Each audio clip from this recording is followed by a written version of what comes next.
إلا تذكرة لمن يخشى تنزيلا ممن خلق الأرض والسماوات العلى الرحمن على العرش استوى له ما في السماوات وما في الأرض وما بينهما وما تحت الثرى وإن تجهر بالقول فإنه يعلم السر وأخفى الله لا إله إلا هو له الأسماء الحسنى وهل أتاك حديث موسى إذ رأى نارا فقال لأهلهم كثوا آنست إني آنست نارا لعلي آتيكم منها بقبس أو أجد على النار هدى فلما أتاها نودي يا موسى إني أنا ربك فاخلع عليك إنك بالوادي المقدس طوى وأنا اخترتك فاستمع لما يوحى إنني أنا الله لا إله إلا أنا فاعبدني وأقم الصلاة لذكري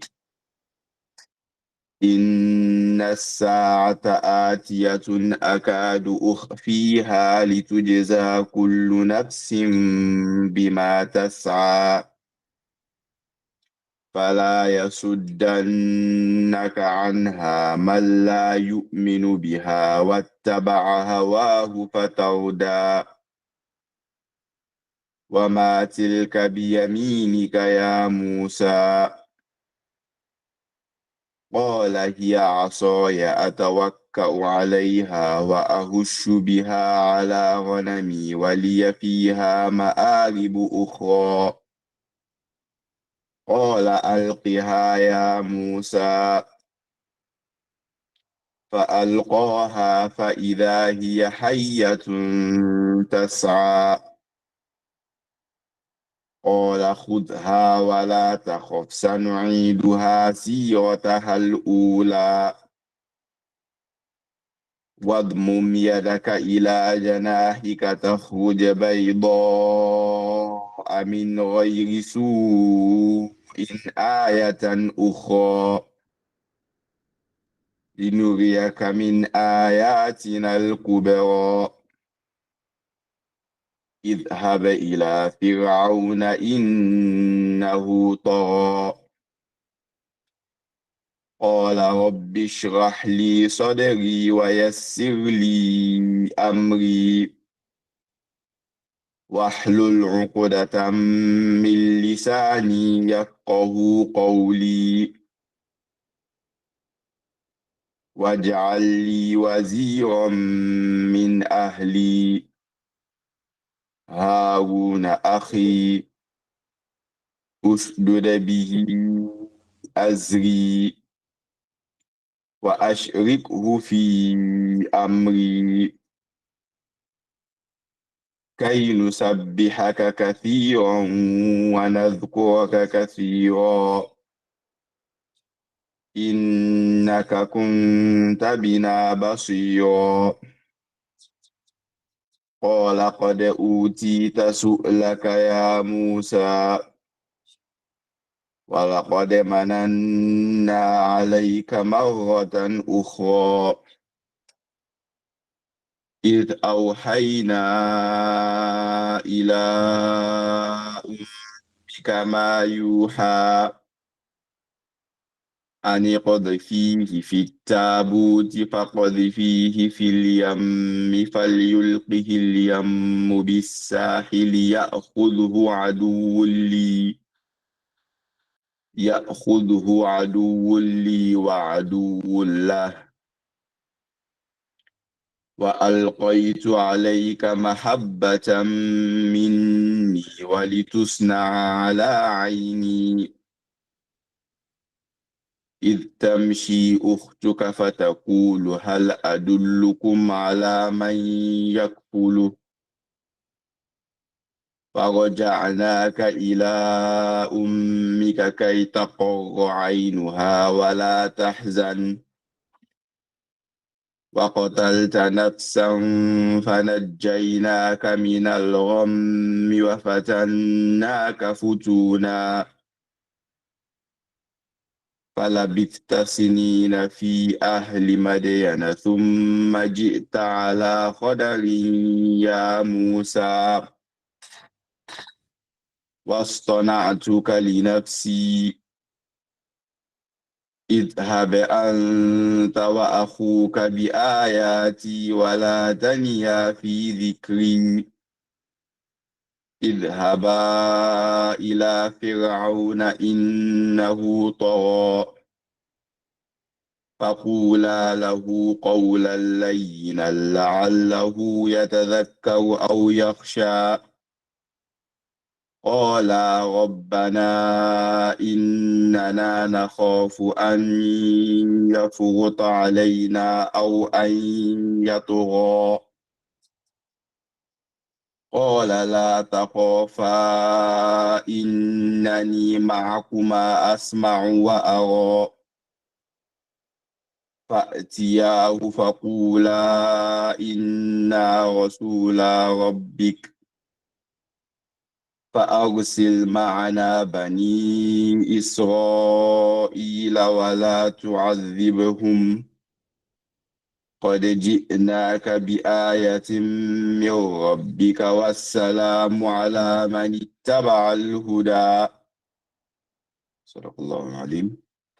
إن الحمد لله نحمده ونشكره ونستعينه ونستغفره ونتوب إليه ونتوكل عليه ونشهد أن لا إله إلا الله وأن محمد عبده ورسوله.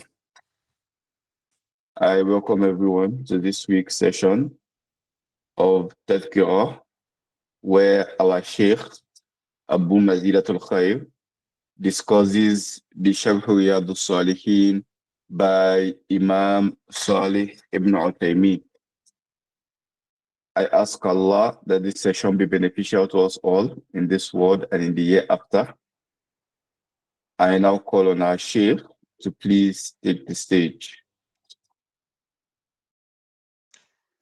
أعوذ بالله السميع العليم من الشيطان الرجيم بسم الله الرحمن الرحيم إن الحمد لله نحمده ونشكره ونستعينه ونستغفره ونتوب إليه ونتوكل عليه ونشهد أن لا إله إلا الله وأن محمد عبده ورسوله أدى الأمانة وبلغ الرسالة وقاتل الكفار وعبد ربه حتى أتاه اليقين.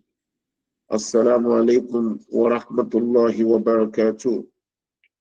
We thank Allah for bringing us back to this platform this morning in continuation of our discussion of the book Sharh Riyadus Salihin, authored by Sheikh Muhammad bin Salih al-Uthaymeen. Riyadus Salihin itself was written many centuries ago by Imam al-Nawawi. Today, we shall discuss Hadith 65 and 66 of the first volume of the book.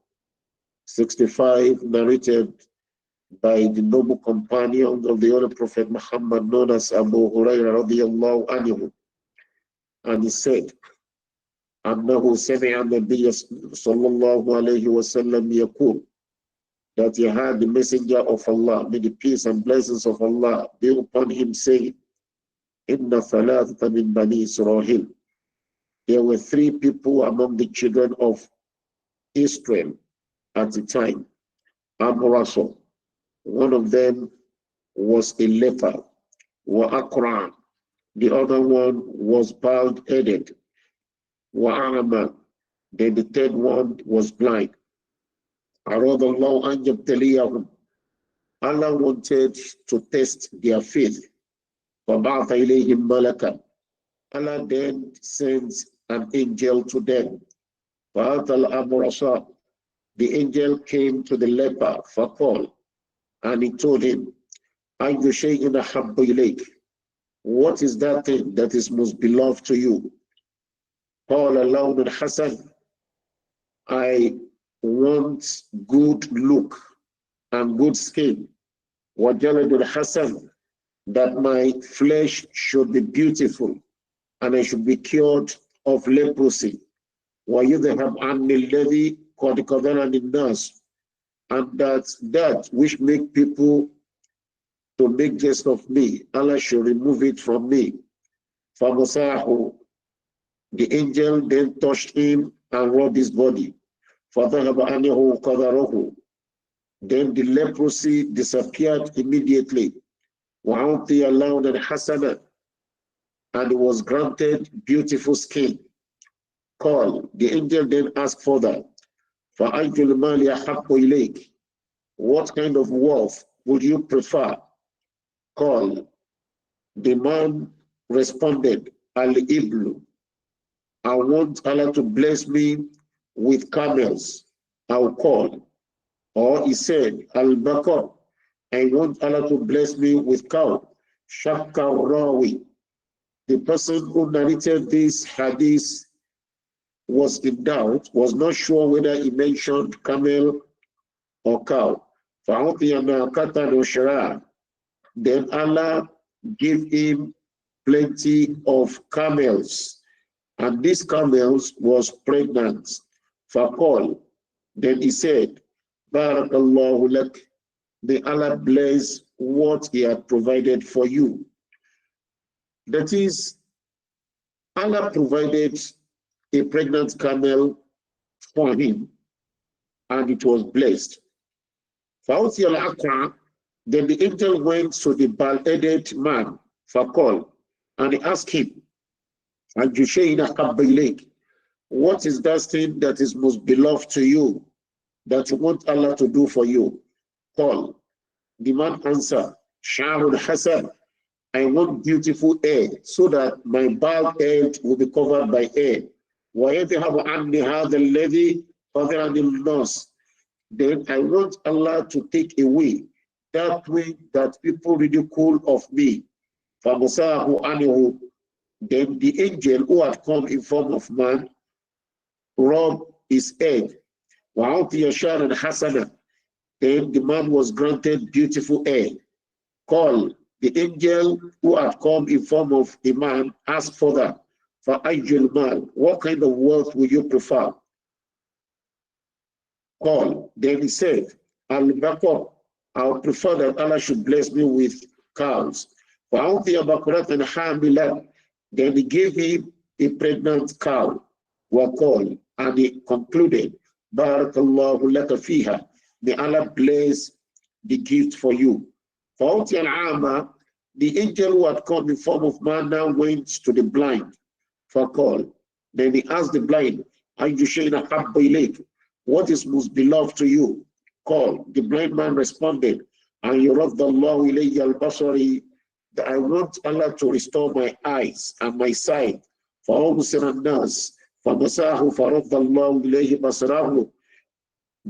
the angel who had come in form of man rubbed his eyes.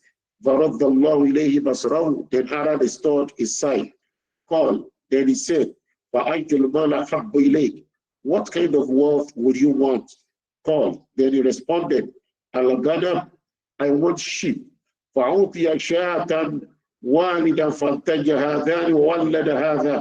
Then he provided for him sheep that could produce in large numbers. So, we are very sorry. We are having serious network challenge this morning. He gave these, the cows, the other one, the camels, and the other one, the sheep. Then later, the angel that had come in form of human being now came another time, also in form of a human being, but as a poor person.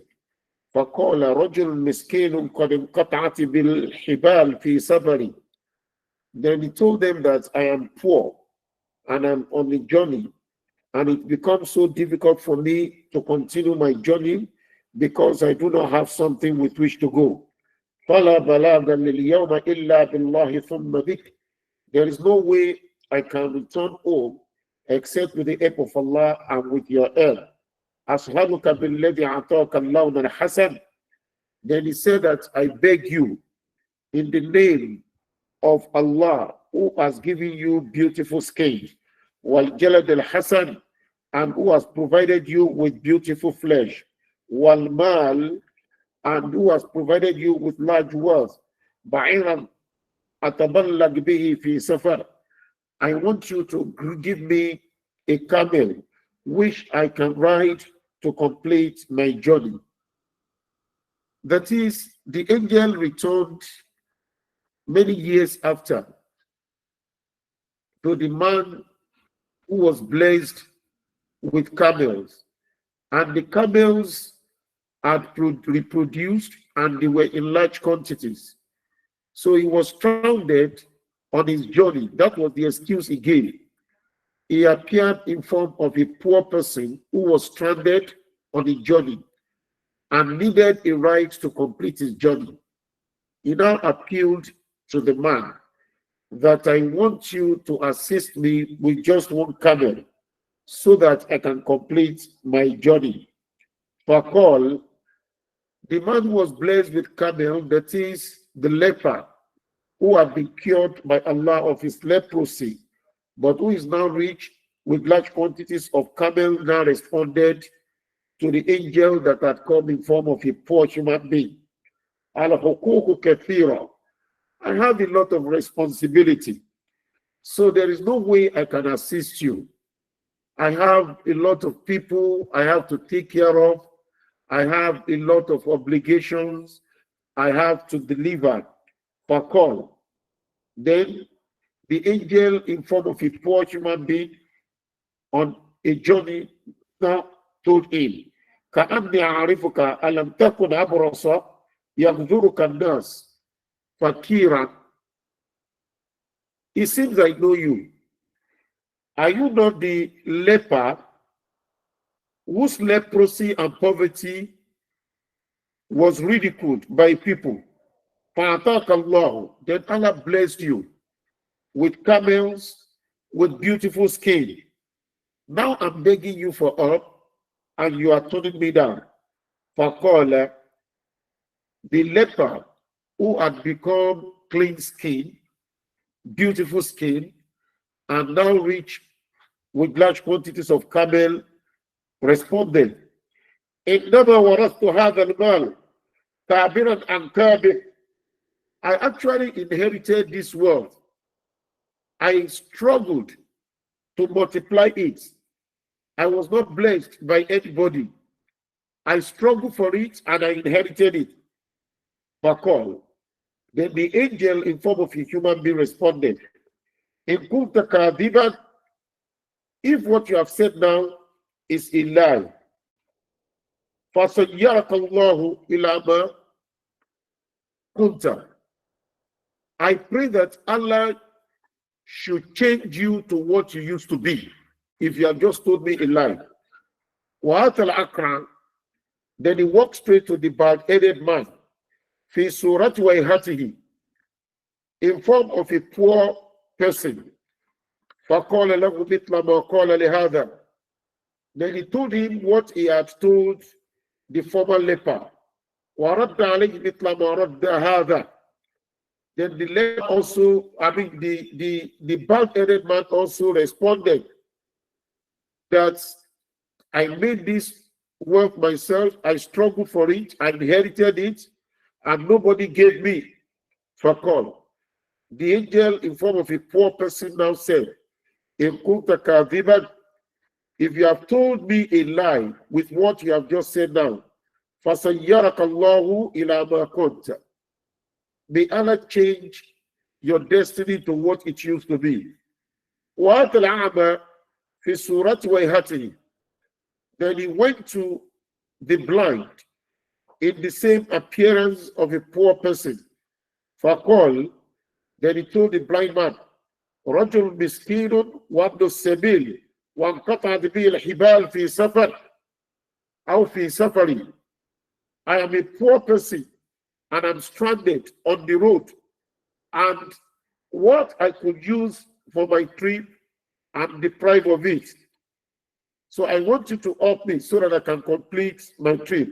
فَلَا بَلَاغَ لِلْيَوْمَ إِلَّا بِاللَّهِ ثُمَّ بِكَ.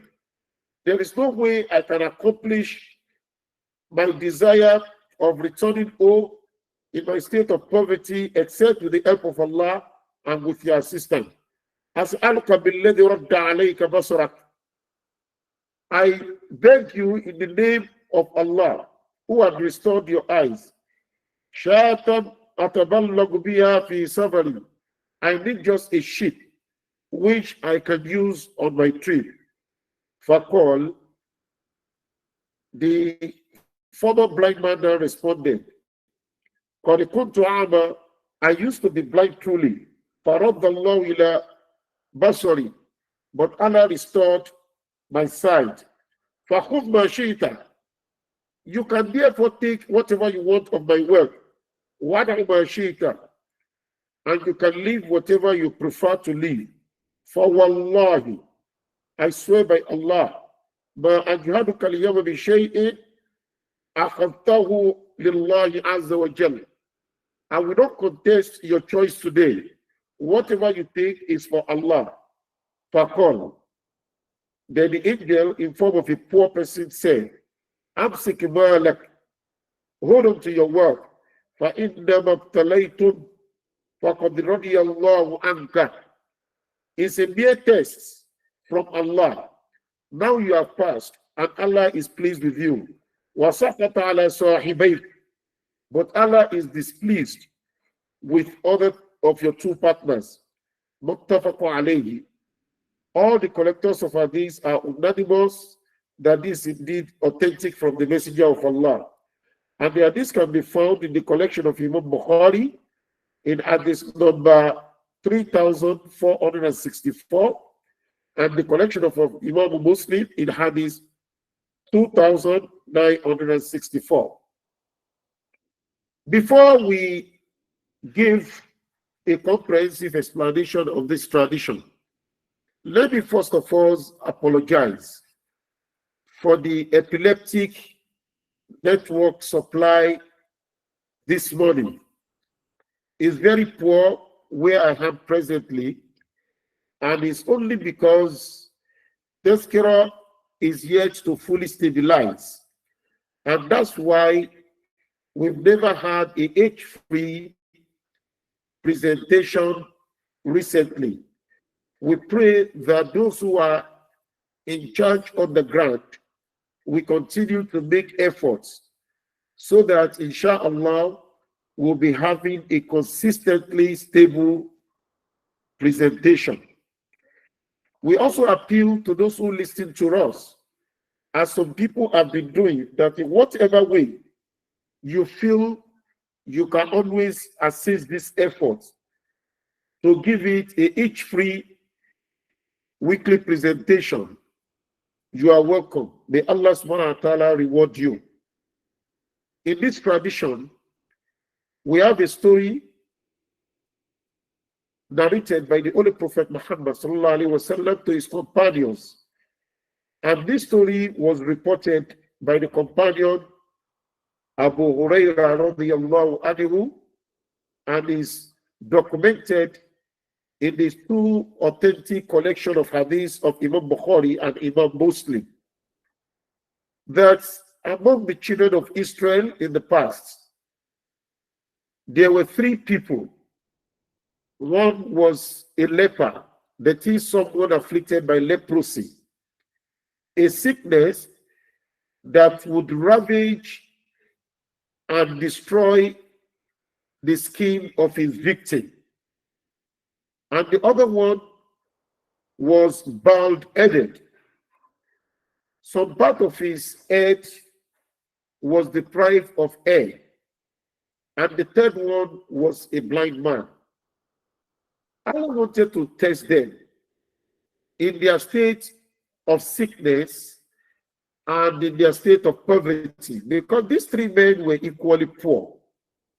Allah now sent an angel to them, and this angel had appeared in form of a human being. He went to the leper, someone afflicted by leprosy, and he asked him, not in his original form of an angel, but as a human being, as commanded by Allah, that what would you want Allah to do for you?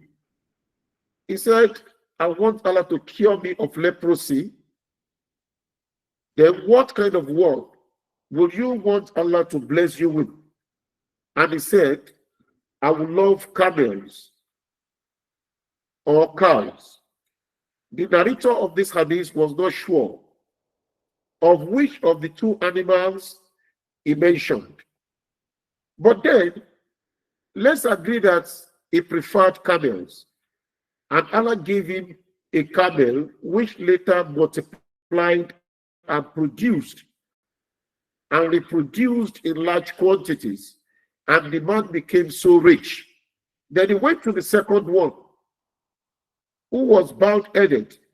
Some part of his head was short of hair.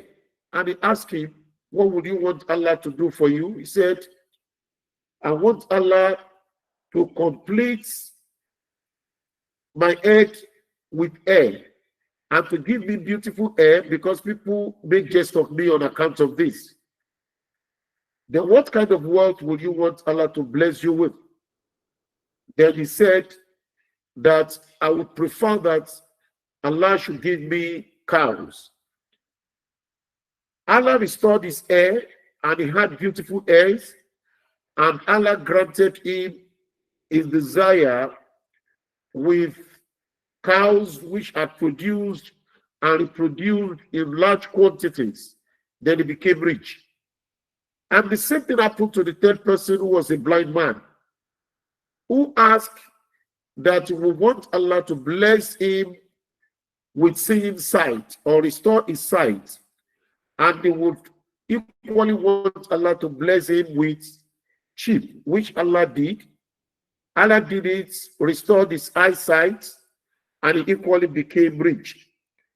Then after some years that you have been living in wealth, Allah sent the angel back, now in form of a poor person, someone who was poverty striking, and also someone who was trapped on the road, on a journey. Then he went to the first man, who used to be a leper, and asked him for help. That I'm a poor man, I'm stranded on the road, I want you to assist me. The poor man responded that I have a lot of obligations and responsibility, so I may not be able to be of help. Then he said, are you not the same man who used to be poor and who was afflicted with leprosy before Allah cured you? Assist me. He said, no, I made this money myself. I struggled for it and I inherited it. And I was never afflicted by leprosy. He was reminded of a silent moment, but he denied it. And by so doing, he denied the favor of Allah subhanahu wa ta'ala. Then he went to the second one, after telling the first one that if you have told me a lie, may Allah return you to your former status. On getting to the second one, who used to be bald-headed, then he also sought his head. And when that one refused, he told him too that all the lies that you have told, that you were never bald-headed, that you've always been rich, there was never any time in your life that you were poor. If you have told me a lie, may Allah return you back to your former status. Then he went to the third one, who happened to be a fortunate one. The former blind man, when he was reminded of his silent moment, agreed that of course Allah had blessed me, restored my sight, and has blessed me with large flock of sheep. With a large herd of sheep, I am now rich, and I wouldn't hesitate to assist you. So take whatever you want of the provisions of Allah which He had granted me, any number of sheep you want, and whatever way you think I can be of help. I'm prepared and I'm willing. So the angel in form of a human being said, hold on to your word. May Allah bless you. It's a mere test from Allah subhanahu wa ta'ala. I've only been sent to test you, and Allah subhanahu wa ta'ala now multiplied the provisions and His word beyond His imaginations. There are some few lessons we learn from this hadith. Number one, according to Sheikh Muhammad bin Salih Al Uthaymeen, in the review of this tradition, is that ala anna shukra ni'mat Allah ala al-abd min asbab baqa'i an-na'am wa ziyadatiha. The first lesson is that if a servant keeps to appreciating the favor of Allah in his life, thanking Allah subhanahu wa ta'ala, this may facilitate a rapid growth in His world. What Allah has provided for you, if you continue to thank Allah on the basis of that, Allah will definitely increase it. Because in Surah Al-Ibrahim, verse 7, Allah says, وَإِذْ تَعَذَّرَ رَبُّكُمْ, when your Lord had called, لَإِنْ شَكَرْتُمْ لَأَزِيدَنَّكُمْ, that if you are grateful for the favor of Allah, لَأَزِيدَنَّكُمْ, Allah will definitely increase His favor on you. And this is an absolute truth, because with a kind of semantic analysis of this verse, it comes with Nunu Tawqid. Nunu Tawqid is a note of emphasis. La azidannakum. It comes with shadda, which implies that Allah will definitely, for whatever situation, under whatever circumstance, and nothing can prevent you from being grateful. Wala in kafartum. But if you choose to disbelieve in Allah, inna adhabi la shadid, my punishment is most severe. Here in this verse, we see Allah placing side by side shukru and kufru. Shukru is expression of gratitude to Allah, while kufru is belief in Allah. This clearly shows how terrible and how serious is the attitude of an ungrateful servant of Allah subhanahu wa ta'ala. So one of the ways of expressing our gratitude and appreciation to Allah is that whatever He has provided for us, whatever He has given us, we shouldn't hesitate to spend them to assist others. So the first lesson we learn in this tradition is that if Allah subhanahu wa ta'ala has blessed us, we shouldn't feel that it's of our own making. We should remember the time when we were nothing. Even if we inherited the wealth, there was a time in human existence when our parents, from whom we inherited the wealth, were nothing. They didn't have the capacity and the capability to acquire and accumulate wealth. Then Allah provided for them and blessed it for them, and they left plenty for us to inherit. For that reason, we should learn to appreciate. Another lesson we learn from this tradition is that إثبات الملائكة والملائكة هم عالم غيب خلقهم الله عز وجل من نور وجعل لهم قوة في التنفيذ أمر الله وجعل لهم إرادة في طاعة الله فهم لا يعصون الله ما أمرهم ويفعلون ما يؤمرون. This particular hadith also establishes the existence and the reality of angelic servants of Allah, that they were indeed some creatures that are still alive till date, who are known as angels. And these angels, they do not resist, contest the authority of Allah. Whatever Allah commands them, they carry out. They were servants of Allah that were created from light. And Allah had given them the ability to convey His message to His human creatures, especially to the Prophet of Allah subhanahu wa ta'ala. This tradition clearly establishes this fact. Another lesson we can also learn from this tradition, أن الملائكة قد يكونون على صورة بني آدم فإن الملك أتى هؤلاء الثلاثة في مرات الثانية بصورة وأيها. That angels with their creation are endowed by Allah with the ability to transform to human beings, to human creations. They can take the semblance of a man. We can learn from these traditions that he had come in the first instance to assist these three men, the leper, the bald-headed, and the blind. He now also transformed to another form of creation of a human being, like someone stranded on a tree that was equally poor.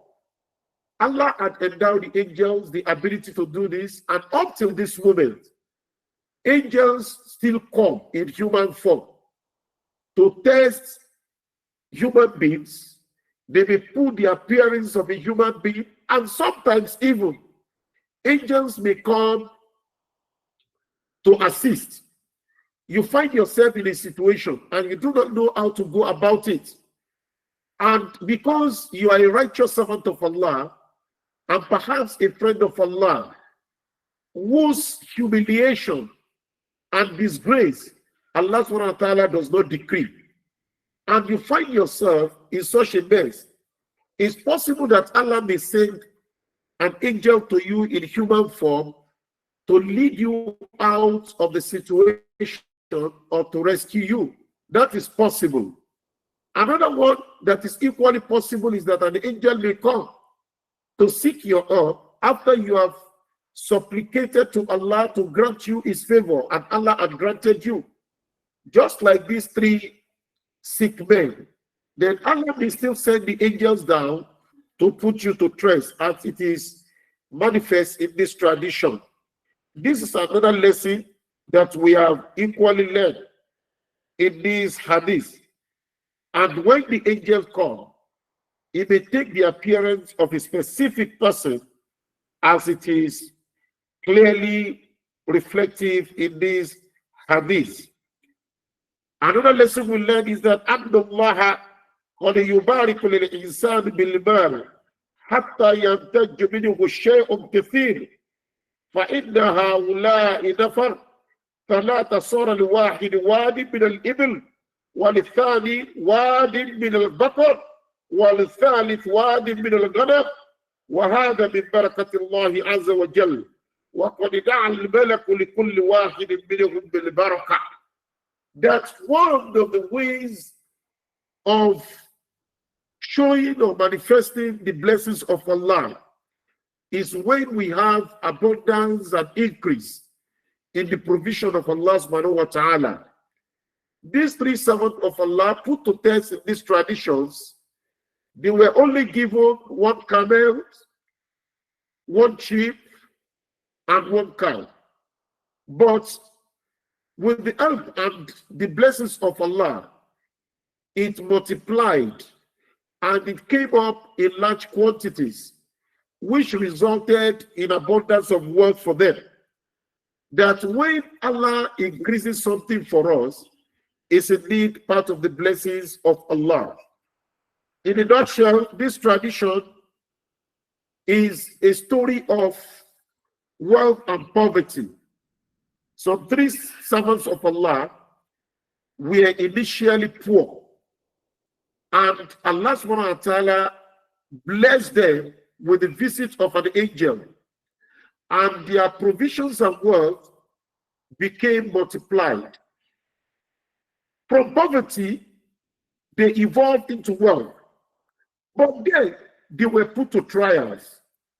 And on account of the failures of the leper and the bad-headed, those two were returned back to poverty and to their former status.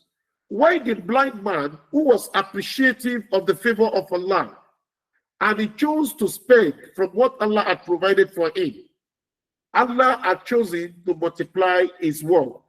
So this brings us to the story of wealth and poverty, or to the theme and subject of wealth and poverty in Islam. What is poverty and what is wealth? What can we call wealth as a Muslim? And what can we call poverty? How do we describe them? And what should be the reaction of a Muslim to wealth, and what should be our reaction to poverty?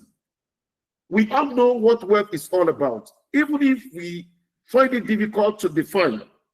Simply put, wealth is the abundance of valuable resources or material possessions. Valuable resources, you've gotten the money to acquire houses and mansions. You've gotten the wealth to acquire cars and Porsche. And it is not limited to this. When you talk about financial assets, it's part of wealth. When you talk about property, land, vehicles, businesses, access and control, the ability to use and direct resources for personal and generational benefits, that you can control money and wealth. You can make use of it at will, and you have them saved in abundance, and you have them at your disposal, at your command. That is what is known as wealth. Wealth doesn't have any other definition apart from that. But what is poverty? We know poverty is usually more difficult to define poverty than how easy we find it to define wealth. Having defined wealth, what can we call poverty? Poverty is simply the lack of sufficient resources to meet basic needs, such as food, shelter, education, healthcare, for ourselves or for members of our family. When we do not have the capacity to do this, we talk about poverty. But why it is difficult to define poverty in most cases is that there are times when someone may be in wealth, but he feels that he's in a state of poverty. Whereas, in the perception of others or the generality of people, is indeed considered a rich person. So that's when we talk about absolute poverty and relative poverty. When does poverty become absolute? A condition whereby someone cannot meet the minimum standard of living. He cannot meet the minimum standard of living. That's when we say that he's living in abject penury. Penury could be worse than poverty. Penury is extreme poverty, extreme lack. He doesn't determine what he's going to eat. He only eats what is available. And he does not even choose where he's going to sleep. He sleeps wherever he finds the space. And he's not the one who chooses what he's going to wear. He wears whatever is available. Some people are living in this kind of situation. And sometimes Allah makes it that siblings, children of the same parents, one may be afflicted by abject penury, extreme lack and poverty. while the other one may be living in abundance, in wealth, and may even flaunt voluptuous materialism. This is kind of wealth, and this is kind of poverty. But when we talk about absolute poverty for someone who is extremely poor, we should also talk about relative poverty of someone who is poor compared to the average standard of living in the society. Of course, someone may have housing and food, but cannot afford education. That is the situation in which many people find themselves. And for that reason, they believe that some people find themselves in that situation because they are better than others. They consider themselves as being wealthy. Why some people find themselves in that kind of situation and they consider themselves as being extremely poor. So every poor person is indeed rich in some circumstances when compared with others. And every poor person is indeed rich when the situation is measured and compared with other person's situation. And every person that is rich could be considered a poor person when it is measured and compared with another person's situation. However, for us as Muslims, poverty is indeed a very bad situation.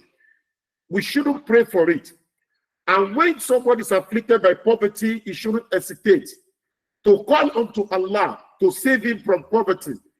Poverty is so bad that in a certain tradition of the Holy Prophet Muhammad, in what later became our daily askar, Rasulullah would often pray every day that Allahumma inni a'udhu bika min al-kufri wal-fakri, Allahumma inni a'udhu bika min adhab al-qatri, la ilaha illa anta. Allah mentioned three things in this particular tradition, known to be one of our askar. Three things the Holy Prophet Muhammad sallallahu, not Allah, had prayed against. Three things. Three things the Holy Prophet Muhammad sallallahu had prayed against. Three things in this particular traditions. And one of the things prayed against is poverty. And now we now consider the gravity of poverty in the sight of Allah and His Messenger when we consider the two other things mentioned by Allah along poverty. Allahumma, the Holy Prophet Muhammad said, "Oh Allah, inni a'udhu bika min al-kufri wal-fakri." I seek refuge in you, away and against poverty and disbelief. Look at it. Rasulullah put poverty and kufru together. I seek refuge in you against poverty and kufru. Kufru is disbelief. And if someone dies from kufru, is on his way to hellfire. There is no negotiation and there is no alternative. One who dies on kufru will roast in hell. Now, Rasulullah, why praying against the danger and the jeopardy of dying in kufru? Now compare it with fakru, with poverty. This will give us a clear understanding of how terrible is poverty. Allahumma inni a'udhu bika min al-fakri wal-kufri. How min al-kufri wal-fakri? Oh Allah, I seek refuge in you from the affliction of poverty and from the affliction of kufru. When two things are placed side by side, it gives you a clear understanding of how terrible is each one of them. Because the other one shows the gravity of the other one. Then it says, the third one, Allahumma inni a'udhu bika min adhabil qabri. Oh Allah, I seek your refuge from the punishment of the grave. So you can now see kufru, punishment of the grave, put side by side with fakru, with poverty.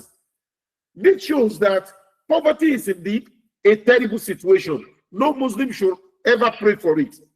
And that's why those who are found of saying that the only Prophet Muhammad sallallahu used to pray to the poor, that Allahumma ahyini miskina wa amitni miskina wa hshurni fi zumrat al-masakin.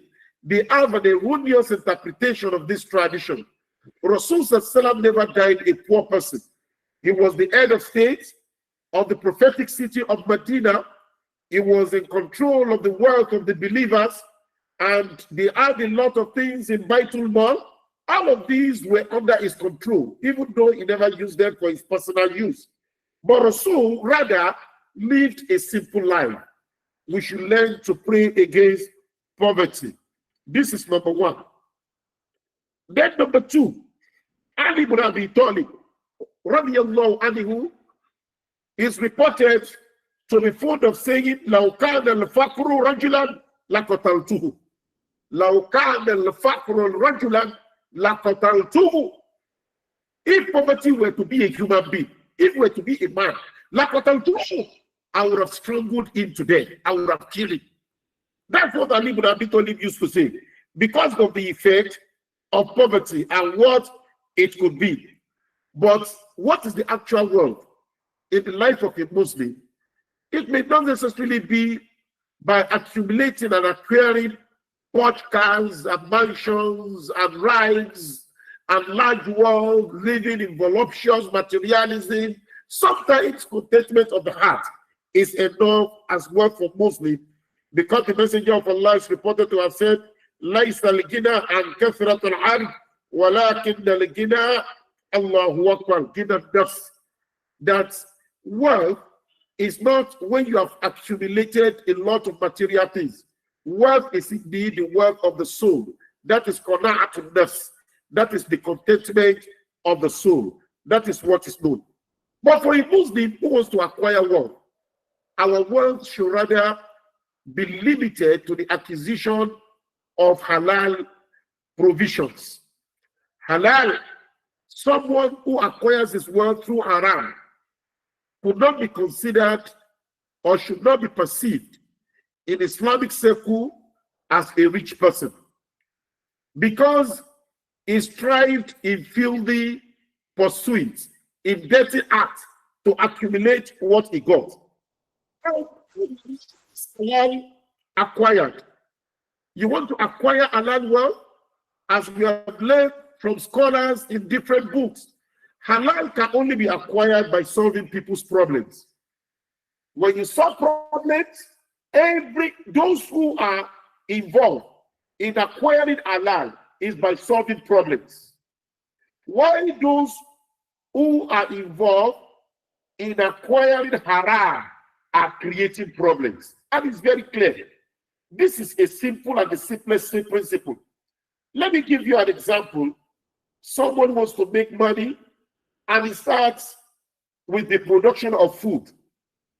He is selling something that could be beneficial to human life, like cooking food or like selling food, is solving problems of hunger. That is one way of solving problem.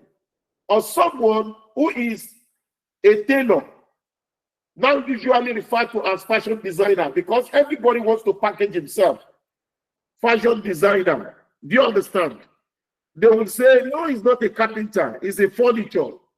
Whatever you choose to call yourself, we know that you sew clothes. You are solving the problems of nakedness. People can't be walking in the street naked. You are solving the problem of nakedness. Now think about your halal earning. When you make money through halal ways, it's definitely by solving people's problem.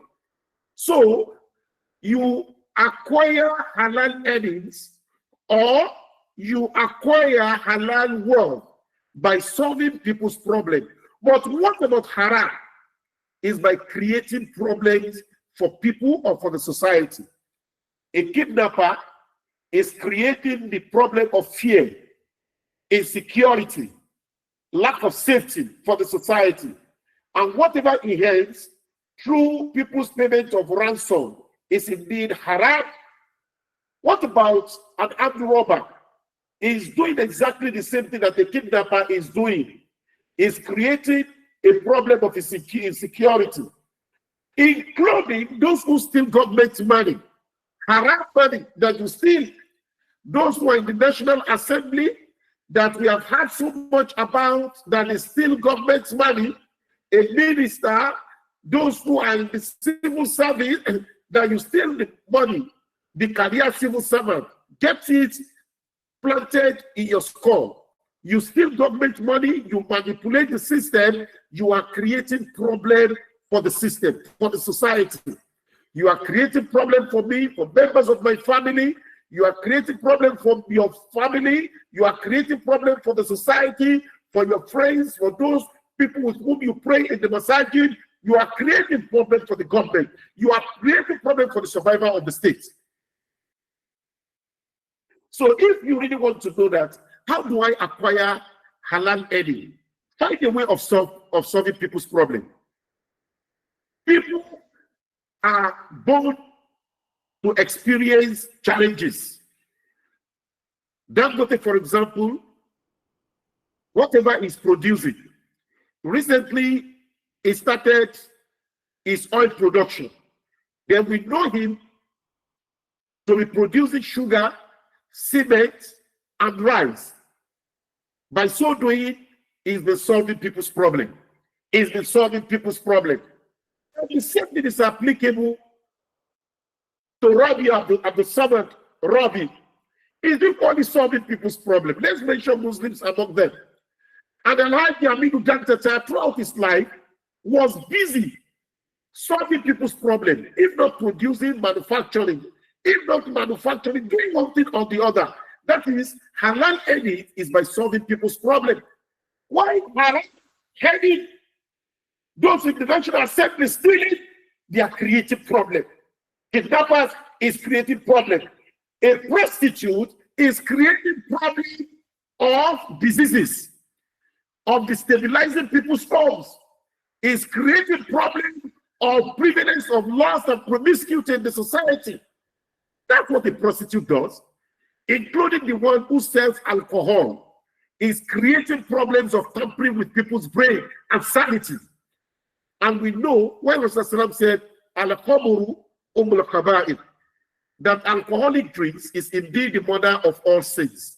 So that is what could be more problematic than a sin. So that is the definition of halal and haram. Now, what are the factors that could facilitate the growth of your world as a Muslim? It's not by learning this in motivational books. I've always said it here that motivational speakers are liars. No liars could be greater than motivational speakers. They are not different from musicians. Musicians are liars. This is what Allah says about musicians. They say what they do not mean. They say what they do not mean. And the same thing happens to a motivational speaker. Motivational speaker, I don't know, those known to be stupendously rich in our society, they are people of little words. And you hardly see them speak the bombastic languages and inspiring speeches of motivational speakers. When you hear them go to talks, it talks so simply and gently. The same thing of Tedola, the same thing at Enuga. You can easily hardly even find them where they talk. The same thing is Rabiu at the Sabbath. But motivational speakers could be so lousy. They could be so garrulous. And they tell you a lot of lies. If you put this and this, this one will happen. If you do this and this one will happen. And you look at him and see on his neck a rope. Shape of the motivational speaker. A man with a rope on his neck. Are you a man or a brute? A naughty man or thou? You see, he says a lot of things. You can do this, and then you can do this, and you can do this. Then you look into his life. How much of those things have you ever seen him do? Then the same thing. Our sisters and brothers who get themselves involved in NLP. NLP is out to think about two issues: creation of wealth. How many of them have you seen that is uniquely rich? Who among them do you think his wealth can match the level of our known billionaires in the country? Then number two is marriage. Because NLP, the goal is inexhaustible. It can never be attained. Nobody practices it and enjoys his marriage. They remain in Santiago. One after the other they pursue. You will never see anybody deeply involved not married to be stable. Because the only path to the guidance of Allah, to tranquility, social tranquility, to the rest of mind, to peace, matrimonial or social, is by strictly adhering to the Quran and Sunnah. And all the principles postulated in the practice of NLP is purely and absolutely anti-Quran and Sunnah. We must learn. We can't get guidance from anywhere except from the Quran and Sunnah. What is that thing that you want to learn that had never been taught by the Holy Prophet Muhammad? Umar al-Khattab was seen going through some pages of Torah, and Rasulullah frowned his face, looked at him with a hurtful gaze, and immediately Umar threw it away. And Rasul said, then what else are you looking for in the other books? If Isa or Musa were to be alive, they shall have no salvation except when they follow me. We think salvation lies in the postulation of Sigmund Freud, of Gabriel Marcel, of Auguste Comte, of Jean Paul Sartre, of Kierkegaard, of Friedrich Hegel, of Karl Marx, and all of these Immanuel Kant, all of these dirty thinkers. We think salvation lies in their postulations. Wallahi, salvation lies in the Quran and Sunnah.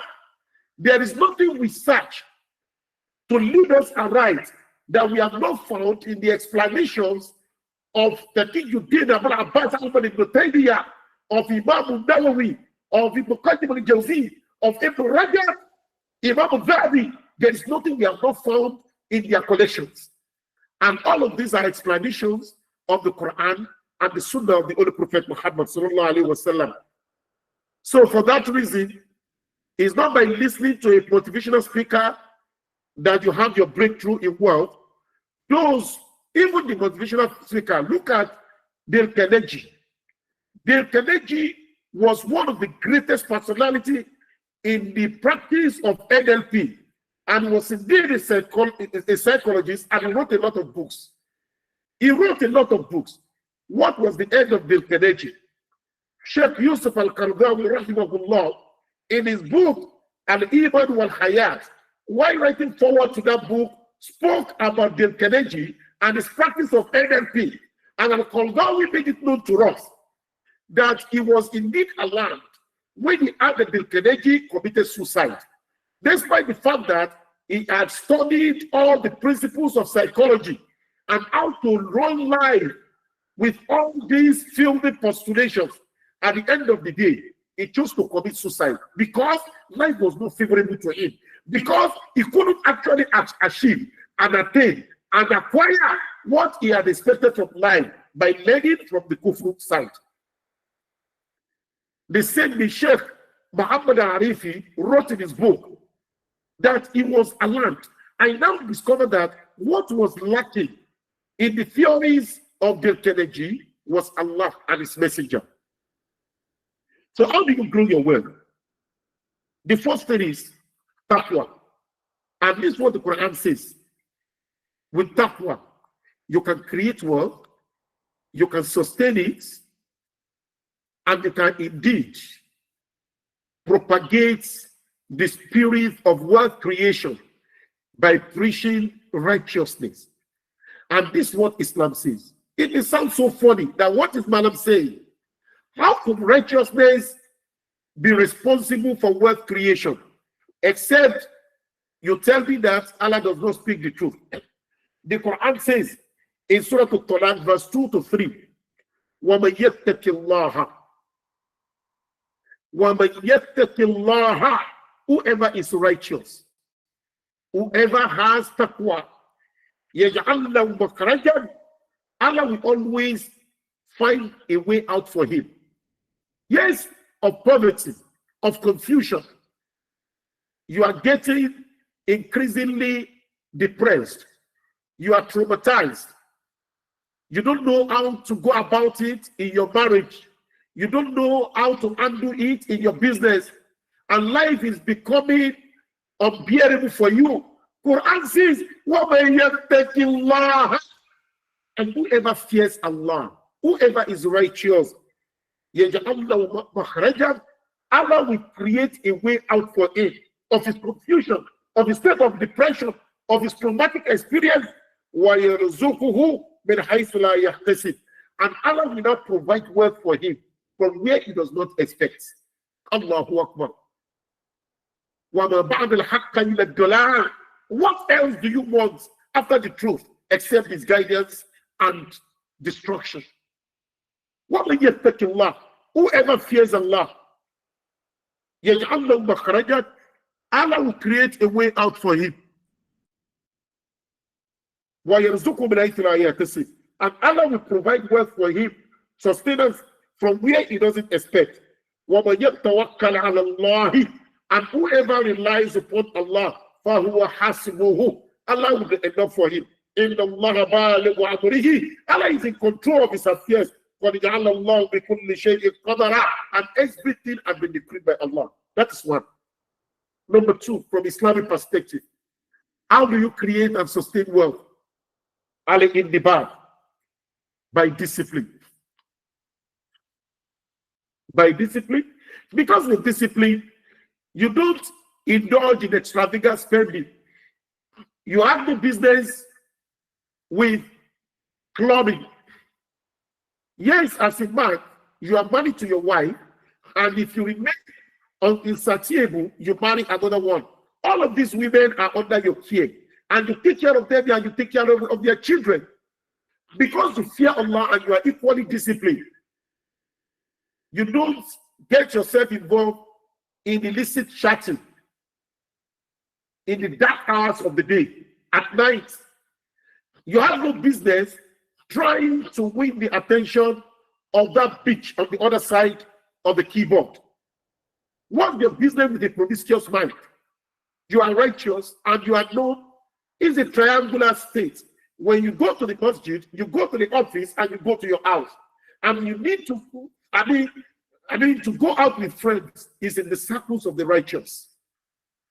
So how would you now meet someone who is going to defraud you, who is going to swindle you, who is going to, on account of appearance, take advantage of you? You have no business with the peer parlor. You have no business. You are disciplined. And with discipline also, you become accountable. Every penny you spend has a meaning, has a reason. And the money that comes in is equally monitored. This is what Islam says. And in the bad, discipline. Then number three, al-asbab. You can't be rich in Islam without having sources of that wealth. You can't just stay without doing anything and you believe that you want to be rich. You must have something before you can pray, before you can exercise piety. There must be something you are doing. If you are not practicing medicine as a medical doctor, if you are not practicing therapy as a Muslim therapist, if you are not, sewing people's clothes as a tailor, if you are not building houses for people as a builder, then definitely you are working for the employer of labor, if not the government, a private establishment, and for which you are being paid. And because you are disciplined with the way you spend your money, and because you are equally righteous, alhamdulillah, it will be easy for you to sustain your wealth. That is another thing. You must get something doing. You have to get something doing. That's it. Then you want to sustain the wealth. Another thing is, you must learn to remove from your wealth the right of Allah. Nothing depreciates the wealth more than being stinging against your creator. And that was exactly what happened in the hadith under review. Both the leper and the bald-headed man, they chose not to remove the rights of Allah, and Allah perished the world. As for the blind man, he remembered where he was coming from and was indeed appreciative of the favor of Allah, and he removed the right of Allah, and Allah multiplied his earnings. One thing that help your work to grow is removing the right of Allah. Then, ad-du'a la bis-sihr. Another thing is prayer. We are taught a lot of prayers that grow our wealth. Prayers. I know that it is taught that the observance of Salatul Duha, Allah normally uses it to grow the wealth of a servant. You are a manufacturer, you are a worker, you are an employee, and you are the employer of labor, you're an entrepreneur. Whatever you do, that you've gotten the asbab, the source of making your money. If you are used to observing tahajjud, standing at night in vigil devotion, and Salatul Duha, Allah uses that to grow your wealth. And among the prayers that you can keep yourself doing is the one in Surah Al-An'am, وَتِلْكَ حُجَّتْنَا أَتَيْنَا إِبْرَاهِيمَ الْفَوْضَ نَجَاتِ مَنْ تَشَاءُ. That one is very good. Or you make use of Allahu al-Latif bi'ibadihi yarzuqu man yasha'u wa huwa al-qawiyyu al-aziz. Allahu al-Latif bi'ibadihi. Allah is the one who is compassionate with his servant. He has the mercy of his servant. Wa huwa al-qawiyyu yarzuqu man yasha'u. And he creates wealth for whomsoever he wants. Yarzuqu man yasha'u. He sustains whoever he wants. And you chant your Ya Latif wal-Tubbi wa Ya Razzaq yarzuqni. When we use the names of Allah, when Allah says Lillahi al-asma'ul husna, that to Allah belongs the beautiful names, call Allah with the beautiful names. So people believe that is by shouting Ya Rahman, Ya Rahman, Ya Rahman, Ya Rahim, Ya Rahim, Ya Latif, Ya Latif. I have shouted Ya Latif 10,000. No, you don't do it that way. Ibn Taymiyyah rahimahullah in Majmu'at al-Fatawa said, when you are chanting Ya Rahman, Ya Rahman, Ya Rahman, it's like coming to the doorstep of someone you seek help from, and you are saying maybe the person is Dan Ladi. You now say, you don't get to his doorstep and say Dan Ladi, Dan Ladi, Dan Ladi, Dan Ladi. If Dan Ladi comes out or he peeps out of his window, hearing someone calling his name, and you're just shouting Dan Ladi, you did not make a request. Dan Ladi will assume you are bad. Ibn Taymiyyah said that when you call the name of Allah, tell him what you want him to do. Ya Rahman Irhamni, Ya Rahman Irhamni, Ya Rahman Irhamni, Ya Mujib wa Jibli, Ya Mujib wa Jibli, Ya Mujib wa Jibli, Ya Razak Rizukni, Ya Razak Rizukni, Ya Razak Rizukni, Ya Razak Rizukni, Ya Latif al-Tubbi, Ya Latif al-Tubbi, Ya Latif al-Tubbi. After your Qiyam al-Layl or Tahajjud, or after your Salatul Duha, you don't sit down, or Salatul Hajjah, after the Muqaddimat al-Duha, you have done istighfar, subhanallah, walhamdulillah, Allahu Akbar, Allahumma salli ala Muhammad wa sallim in the number of times preferred to you. You now read Allahu al-Latif bi'ibadihi yarzuqu man yasha wa huwa al-qawiyyu al-aziz. After saying that once or twice, you now sit down, you start saying Ya Latif wal-Tubbi wa Ya Razzaq irzuqni, Ya Latif wal-Tubbi wa Ya Razzaq irzuqni, Ya Latif wal-Tubbi in the number of times preferred to you. You now ask Allah for the growth of your business. You ask Allah to open way for you. You ask Allah, you seek the favor of Allah subhanahu wa ta'ala. When you do it, these are prayers and not singing. Not singing. Those of you who are artisans or who are entrepreneurs and you run enter-skater, they always give you concussion to sprinkle in your office or in your shops, and you are so much full of this. There is a certain man who manages your ego and who tells you the lie. He nourishes your ego with lies. So that man is there. saying that Imam is not a boker. Wallahi, he's a boker. And he gives you something to sprinkle, and you don't even know the content of what you are giving. And you continue to use concussion or you use soap. I remember an experience I had with two brothers. I had a city where I conducted Halqa at a place called Abeso Estate in Lagos. That was when I was resident in Lagos. Said the masjid would be filled to the brim. Immediately after Fajr, people would listen to the program. And it was going on. And probably people enjoyed it. Wallahu alam, if the speeches were beneficial. May Allah never deprive us the reward. And this one too. May Allah never put us to shame on the day of Qiyamah. Whatever we misuttered in the course of admonishing people, may Allah forgive us. These two brothers now came to me. They were working together.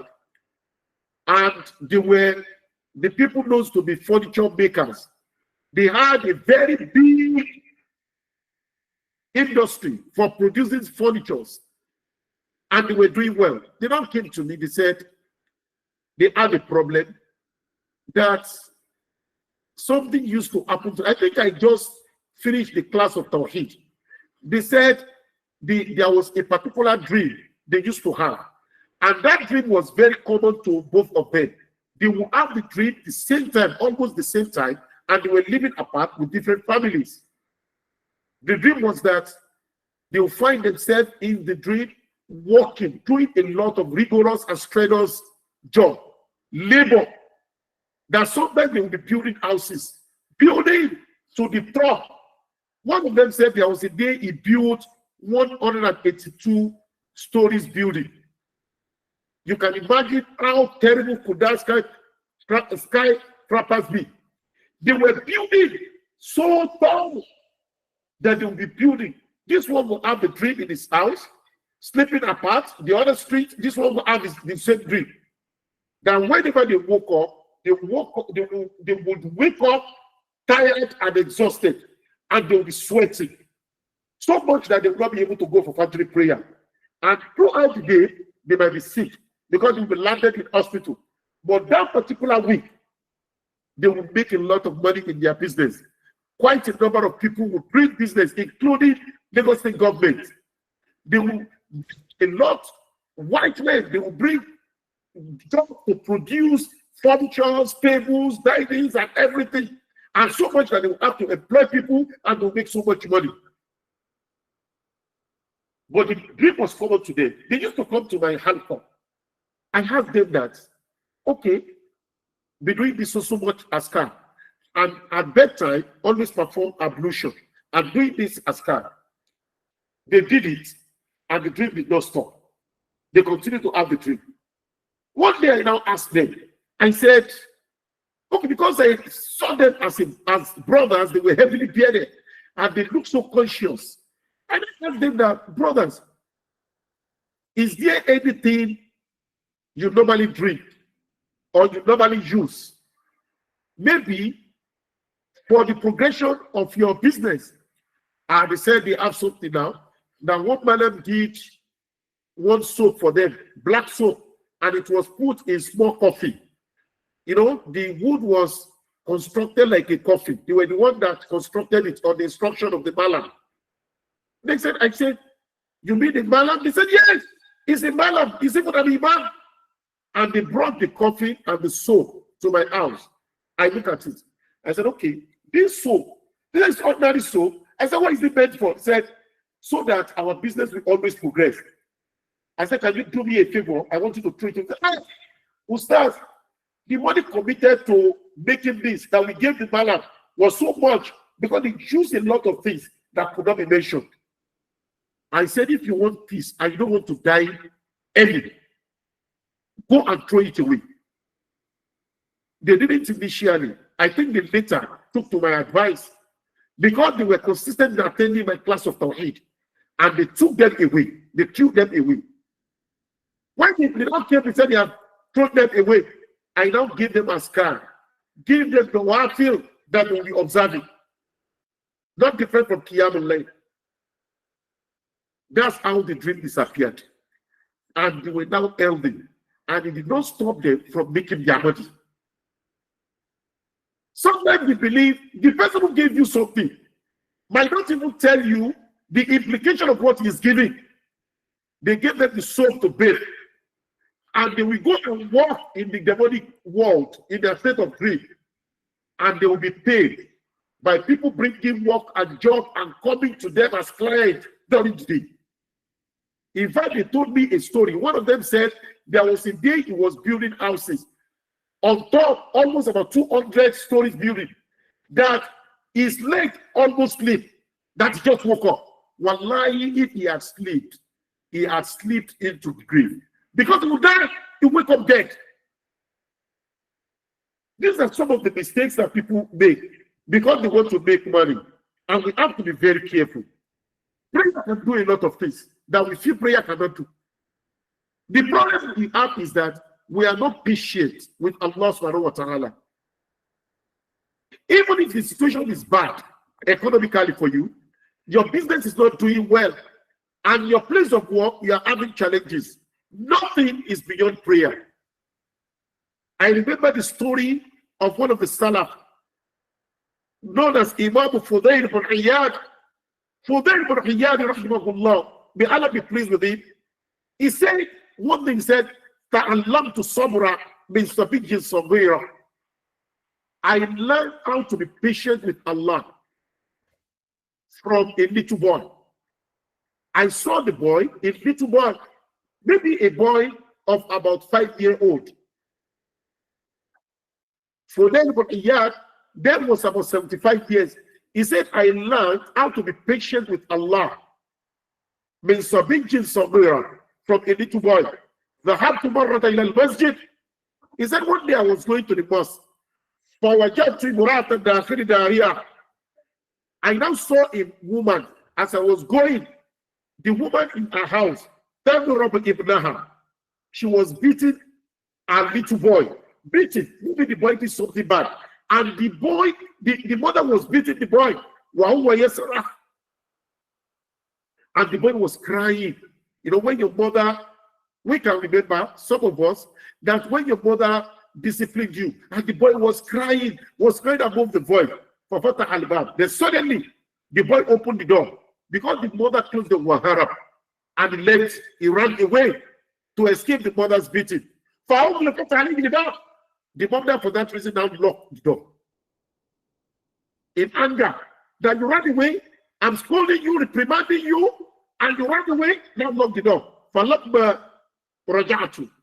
So when I went to the masjid, Fudayl said, when he was now returning from the masjid, you know, he witnessed when he was going. When he was now returning from the masjid, I now look at the house where I was hearing the cry and where the boy had run out to escape.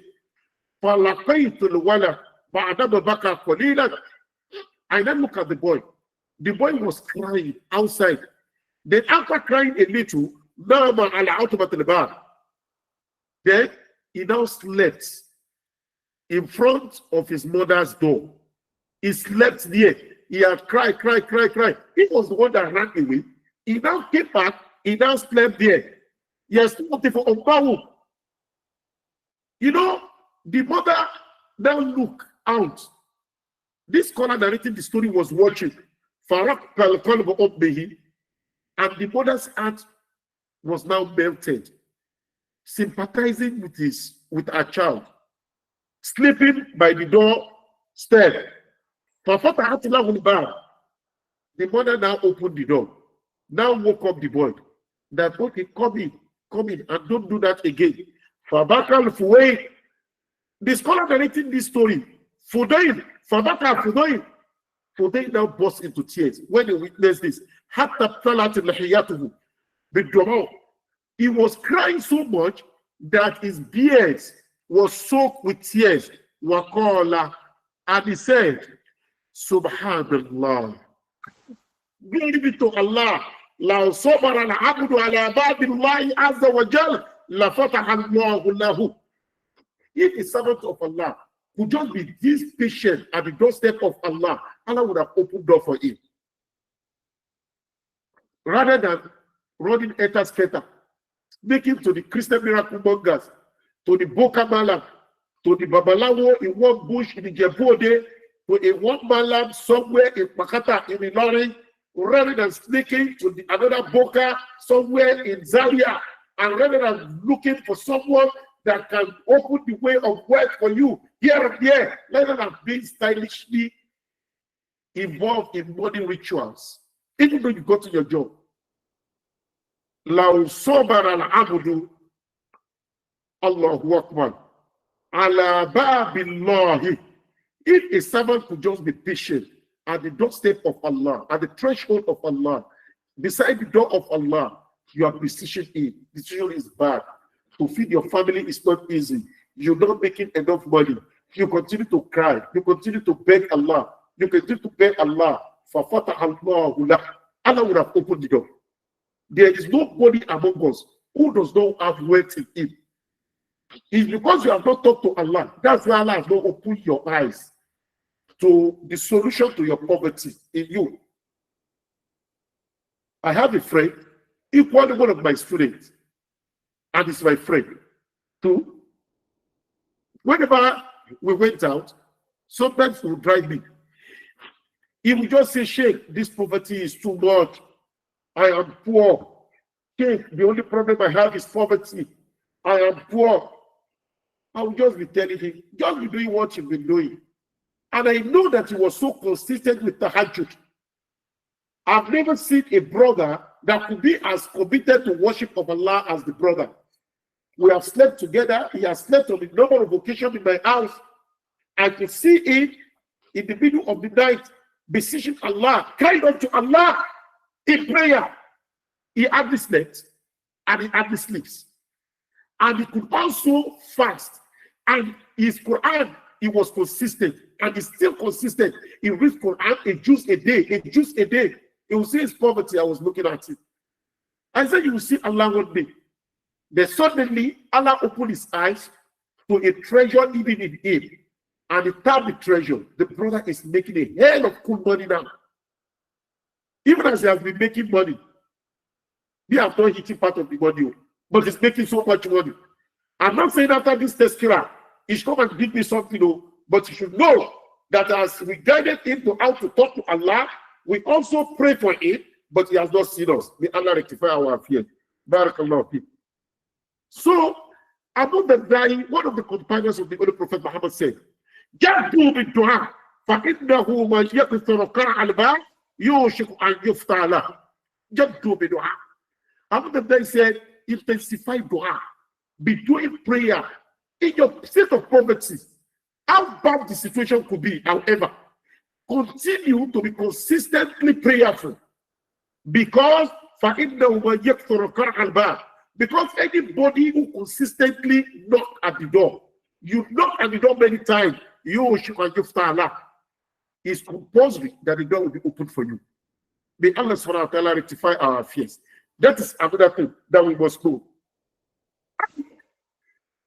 Hey, the scholar, he said, one of the poets, he said, Ya sahibal mali, lele mokhota jimud dayada, wa lam bi annaka la tabuqa bi abada, wa lam bi annaka la tabuqa bi abada. Asin fa innaka la tadri fi qadari. تعيش دارا بهذا أو تموت غدا تعيش دارا بهذا أو تموت غدا يا صاحب المال. Oh, you the man who has the wealth, you've gotten the money. Lele mohota jimo dayada. Open your hands. Open your hands. Pray to Allah, and when the money comes, spend. And you should know that even when the money comes, you will not be in this world for life. Ask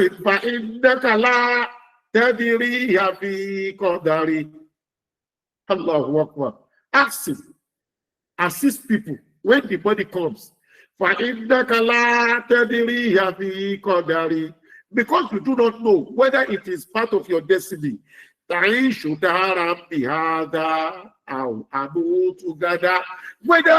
the money that you have made will continue to be with you for life, out and move together, or you are going to die very soon with it. Now, this brings us to the issue of destiny, about wealth. You know, when we say that people can make efforts, they can do asbab, they can struggle, Allah will open the way, they can pray. That was the place of destiny. What about those people destined by Allah to be poor? Because in an authentic tradition of the Holy Prophet Muhammad, the messenger of Allah, in a hadith that was narrated by Abdullah ibn Mas'ud radiyallahu anhu, and that could be found in the collection of Bukhari and Muslim, Rasul said, "Inna ahadakum yujma'u khalquhu fi batni ummihi 40 yawman badagha." Then he was mentioning it, he was explaining it. Each one of you is gathered in the womb of your mother for 40 days, from the clot of blood to the flesh, from the spark, then it continued. Now, the one applicable here in our discussion is ثُمَّ يُرْسَلُ إِلَيْهِ مَلَكٌ. Then at the stage, Allah will send that angel to the fetus in his mother's womb. وَيُوهُمَا بِأَرْبَعِ كَلْمَاتٍ. And the angel will be commanded to write the decree of 4 things. بِكَتِبِ رِزْقِهِ وَعَمَلِهِ وَأَجَلِهِ وَالسَّعِيدُ أَوْ الشَّقِيُّ. بِكَتِبِ رِزْقِهِ, to write the extent and the limit and the dimension of the wealth of the fetus. That is, what's the extent of money you make. وَعَمَلِهِ, and the kind of work you are going to do in this world. وَأَجَلِهِ, and for how long or how short are you going to live in the world. وَالسَّعِيدُ أَوْ الشَّقِيُّ. وَالسَّعِيدُ أَوْ الشَّقِيُّ. Will your life be miserable or you'll be successful in life? Which implies that the limit and the extent of our wealth has been decreed by Allah subhanahu wa ta'ala. If that is the case, what's the place of divine of free will? Because it's only with free will that you can also. You choose that this is what you want to do. Number one, whatever anybody is going to do or is going to become is part of his destiny. I have said on this platform that the level of your brilliance or intelligence will not determine the extent or the limit of your wealth. Some people were exceptionally brilliant when they were in secondary school. They were not the first set of people to get admission to the university. And some people were so smart and equally brilliant that they get admission into the university, but they may not be the first set of people that will graduate. And some people that graduated ahead of others may not be those people that will be successful. More importantly, education, as good as it is, as beautiful as it is, only make us better human beings. Education does not determine our wealth. One of the Nigerian billionaires wrote his autobiography recently, and everybody was alarmed when he confessed that he never went to school. He said he never went to university. Everybody was alarmed. This level of wealth, and if we are not aware of that, we know of our father, Al-Hajj Adishikola in Ibadan, as stupendously rich as he was throughout his lifetime. What was his level of education? It is doubtful if Adishikola completed primary school education and he was exceptionally rich. No. Of Nigeria's lives of billionaires and trillionaires, How many of them had PhD? Even most of them did not even have master. From Dangote, from Abdul Samad, from Adenuga, from the late Alhaji Aminu Dantata, from Otedola himself, from the late Abiy, from Arishokola. The degree of wealth is different from the degree of intelligence and brilliance. But if someone did not go to school, one will live his life like an animal. Schooling refined our perception about life, and it makes us a refined creature of Allah. But it does not our success in life and the accumulation of wealth and how extensive is our wealth is never dependent on the level of our education. Qadar. And you don't become rich on account of inheritance. Your father may be destined to live a rich man, and it may be part of your own destiny that you may be averagely rich or you may even be poor. Otherwise, we are the children of our fathers, Alhaji Aminu Dantata. We are the children of our father, Abiola, Masood Abiola. What about the children of Dangote? If you ask about that, you also ask about the parents of those rich people. And like I've always said here, this is where the destiny of Allah plays a role. And it's a riddle. So you may make effort. If it's decreed that you will never make it in life, that you'll never be rich, there's nothing you can do. Ahmad Shawki was an Arabic poet from Egypt. Ahmad Shawki was born around 1938. Today, arguably, he was the greatest Arab poet of the recent time. He is widely studied in the Arab world, from Qatar to Saudi Arabia, from Kuwait to Oman, from Egypt to Algeria to Tunisia to Sudan. But he was not only an Arab poet, but he was equally an Islamist. There is this particular poem he composed, which I normally enjoyed in his D1, when he was talking about destiny and how to make it in life. He said, Tadhkiroh aribu wali aribu yantakidu Mautakulu fili qadari ba'da siddihi abadi al-qadahu mu'dalatun lam yuhilluha ahadun kullama daqadita laha uqdatan ibadati uqadu وطبيعت معالجها والاستراحة معتقد أحد مدبر بالبقاء منفرد الله أكبر أنت ناكد أريب أنت ناكد. I know that you are a critic, Aribu, and you are equally intelligent. Wali Aribu, yeah, Takidu. Of course, anybody that is intelligent must know how to critically examine issue. Now, I want you to examine this. Matakulu fili qadari ba'da abadi. Tell me the destiny of a man that's destined to live a long life. What is going to happen to his future? Al-Qada'u Mazeedatil, the decree of Allah and the destiny of Mazeedatil is indeed a riddle.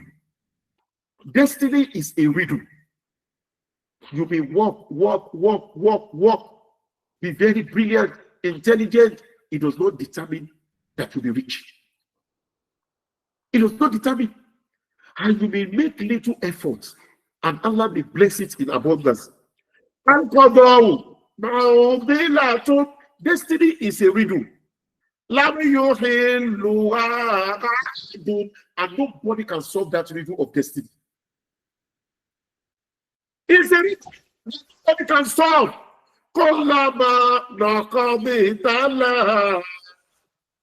Okay,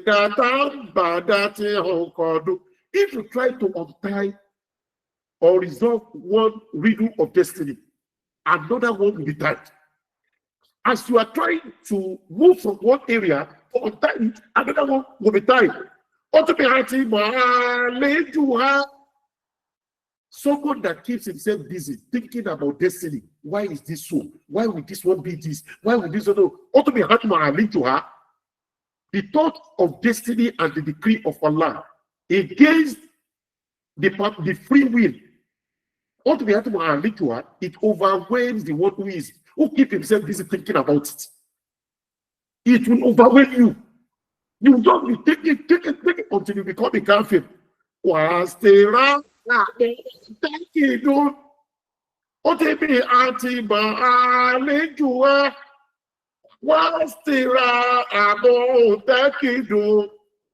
He said, take it, but someone that accepts that this is how Allah has decreed it. This is how my own situation in life would be. Take it, the person will have peace. Wallahi, when you keep yourself busy and you are looking at your certificate that you finish with first class every day, and someone that did not go to school is paying your salary, you will only become a kafir or you will have hypertension. The one who accepts the decree of Allah is the one that has rest of life.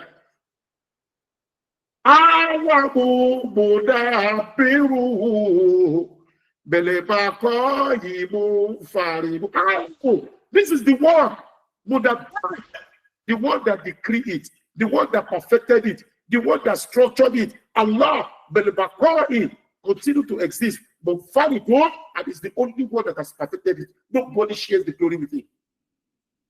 May Allah subhanahu wa ta'ala guide us. May Allah ease our fear. It is not about I'm the firstborn among the children. Maybe the one that did not go to school is the one that will take care of the entire family. Maybe the one that is the youngest or in the middle. And you will see, when you see stories of successful families, of individuals, one will say, among the children of 6, I'm the one in the middle. Another one will say, I'm the one in the last. Another one will say, I'm the one in the second to the last. Another will say, I'm the one with the first. Muhammad Amin al-Ahmadi, he said, in the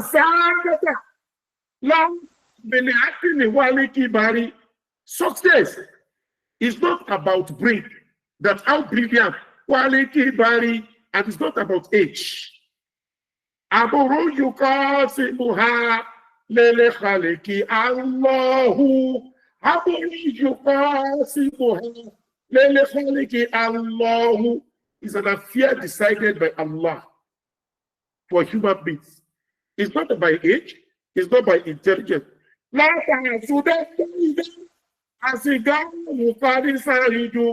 And don't envy if the little ones in your family is the one that is successful.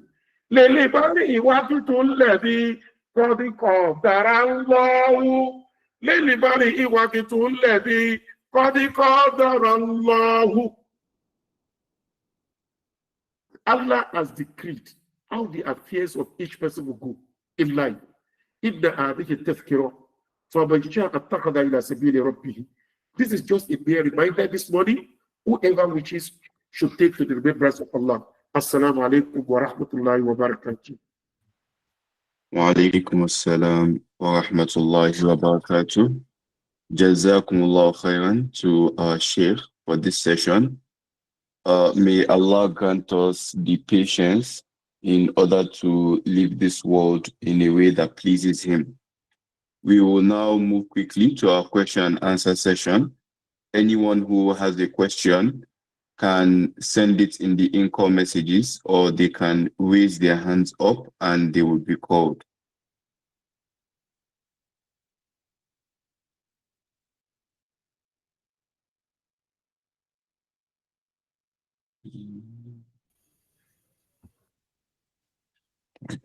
Hajia Hassana Pinda, you can unmute your mic and ask a question, please. Assalamu alaikum wa rahmatullahi wa barakatuh. Jazakallah Khayr, Sheikh. We're really being educated every week due to your effort and strive towards making a great ummah. Inshallah, may Allah reward you abundantly. My question goes thus.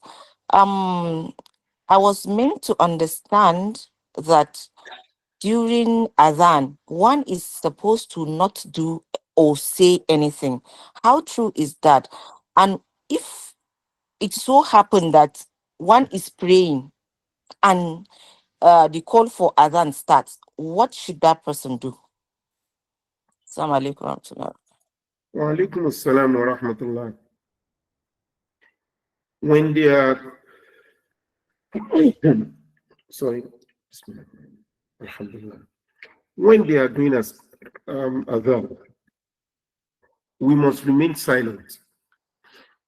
We can only answer what is mentioned in the call to prayer. Allahu Akbar, Allahu Akbar. We say Allahu Akbar. And as they say it, and when they finish, we chant the prayer, Allahumma rabba hadhi da'wata tamma was-salatu al-qa'ima wa ati Muhammad al-wasilat al-fadila. And then we ask Allah for whatever we want. When we ask Allah for something, Allah will grant it. So that is the issue of dua in Adhan. So when you are praying Salat and they are calling Adhan, you continue your Salat. But if you have not started your Salat and they are doing Adhan, wait until they finish. And if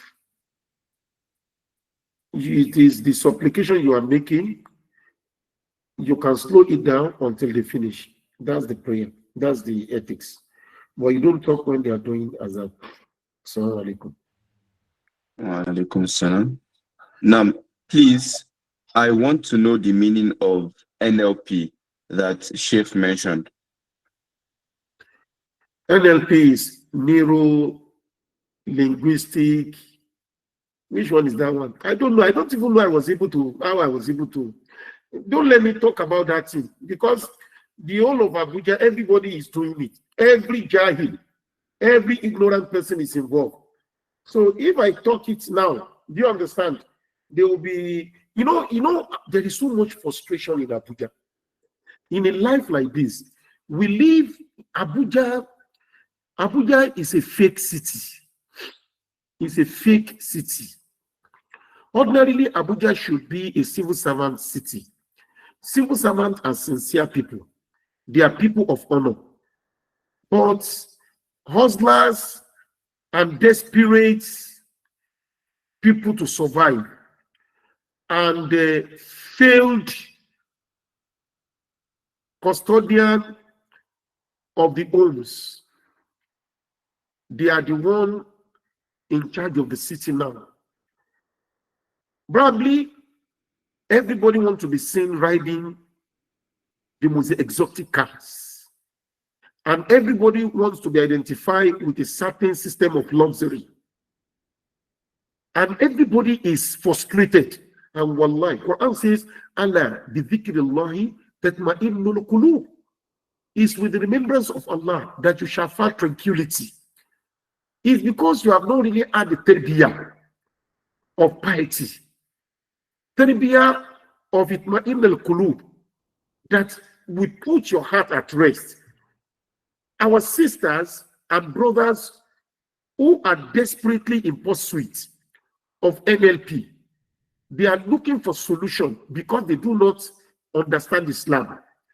They were not fortunate to meet those who will introduce them to the ideals of Islam. People who are not doing NLP, Their marriage is sweet. Their businesses are going well. There are plenty of things Muslims need to learn. Wallahi, we have not even exhausted half of what are there to learn in our deen. Our scholars wrote books. And one of the problem is the failure of scholars too. Those of us who claim to be scholars and du'at, we've equally failed. Because in Abuja, everybody is hustler. NLP is not only in Abuja alone, you can find it in Lagos. But the effect in Abuja is high. You understand? Everybody wants to meet up. Nobody has rest of mind. People can't sleep at night. People want to be special. Everybody wants to, subhanallah. It's a serious problem. It's jahiliyyah. And I'm qualified to say it is jahiliyyah.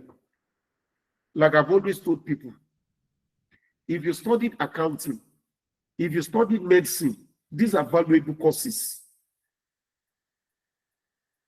If you study microbiology, these are courses on nursing. If you study education as a teacher, these are courses of honor and esteem. I studied ignorance. What I went to the university to study is ignorance. And what is the root of NLP? I am qualified. You have only gone to 2 weeks course and you pay 10 million. Me, I studied it for years and I traveled wide to learn further and study it further. And I know that it's jahiliyyah. I know beside Islam, there is nothing that can guide man. There is nothing that can guide your hearts. So, may Allah help us. Assalamu alaikum. Wa alaikum assalam. Nam, assalamu alaikum wa rahmatullahi wa barakatuh, Sheikh. Jazakallah khairan. How can I get the names of Allah and how to use them? For example, Ya Rahman Irhamni.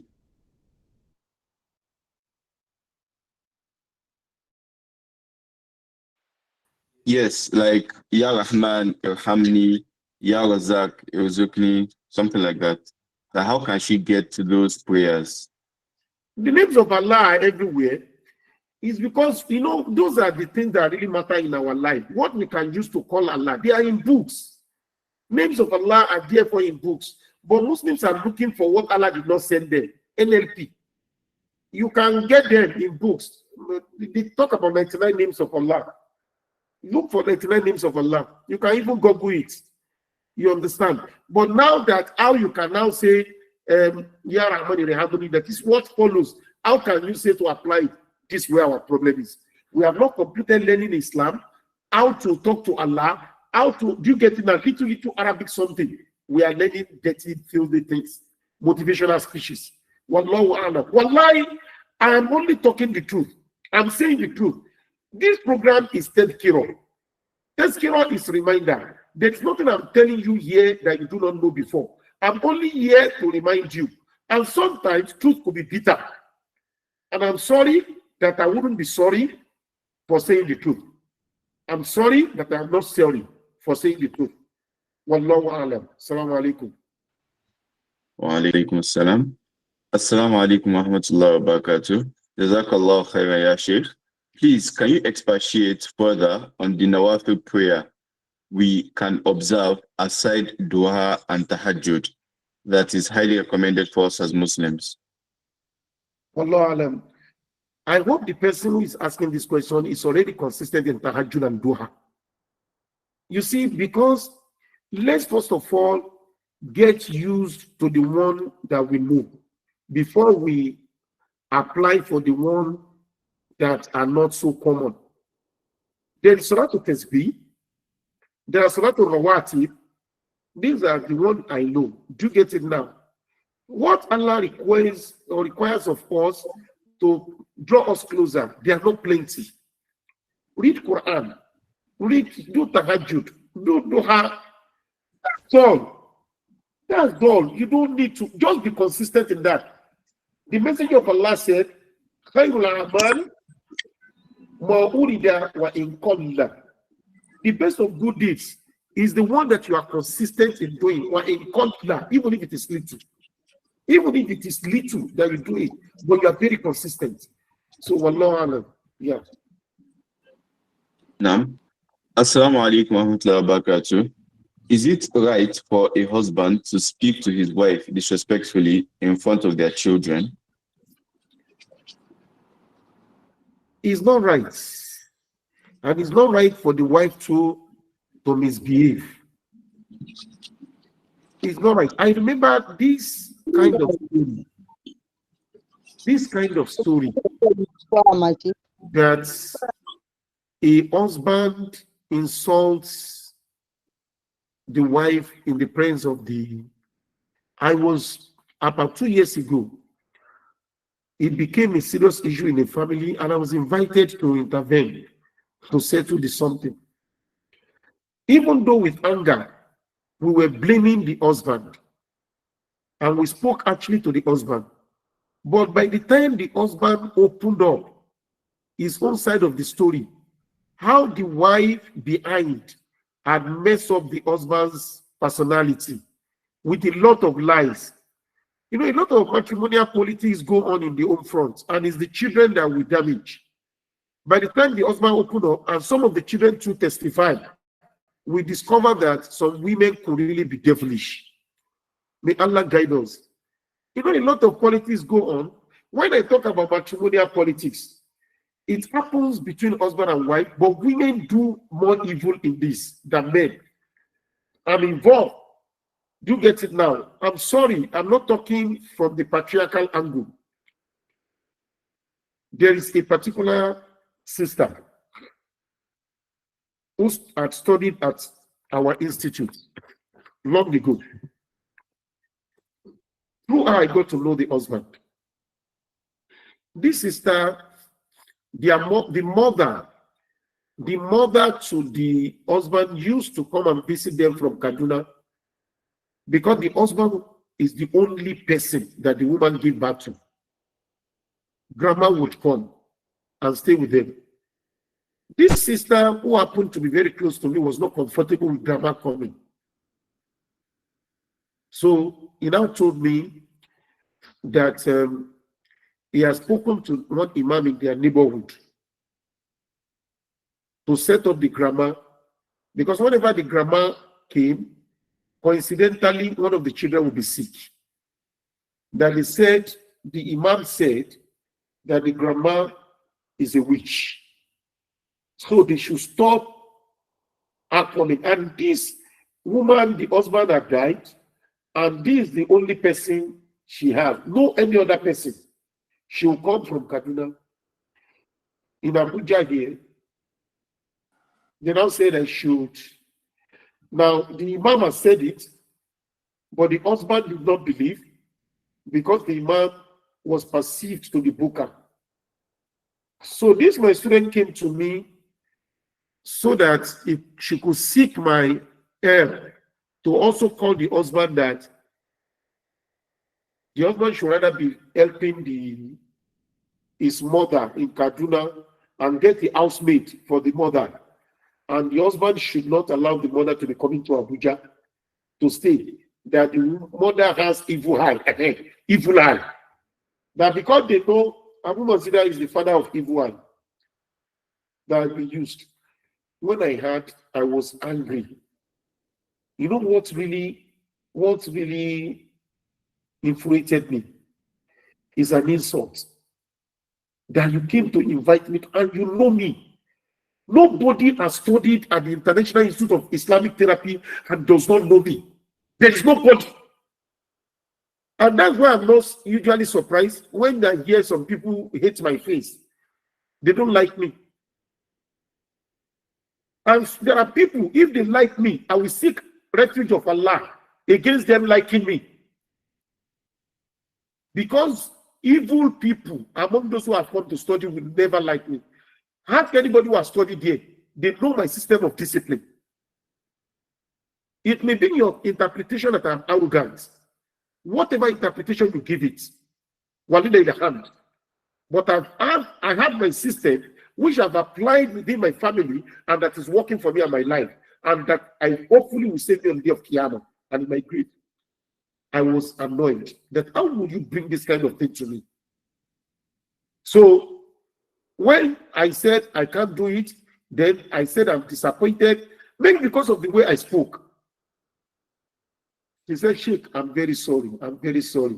It's because you said whatever problem we have, we should always say that we should open up to it. That's why she left. I didn't hear anything from her. She was not coming around to the institute. I don't know whether she was practicing. I didn't know anything. Then, early this year,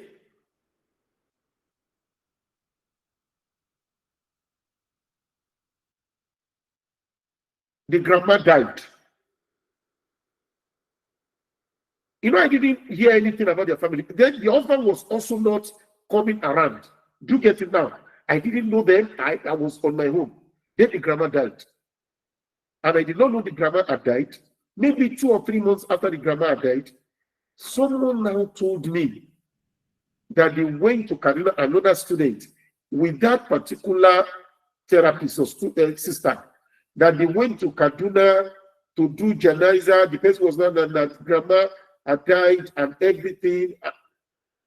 So I was really touched that, you know, I didn't know the story. I now called the husband to brief the husband about the death of his mother. The husband now told me that, thank you, Sheikh, thank you. I said, but I've not seen you for a very long time. No problem. He said, I said, and I used to know the grandma. He said, it's an handiwork that kill out. I said, who? He said, Mama, you know, Mama, that thing. And we tried to take her for Rukia. She did not want to go. I said, what happened to her? Did she have G? You know the evil eye now?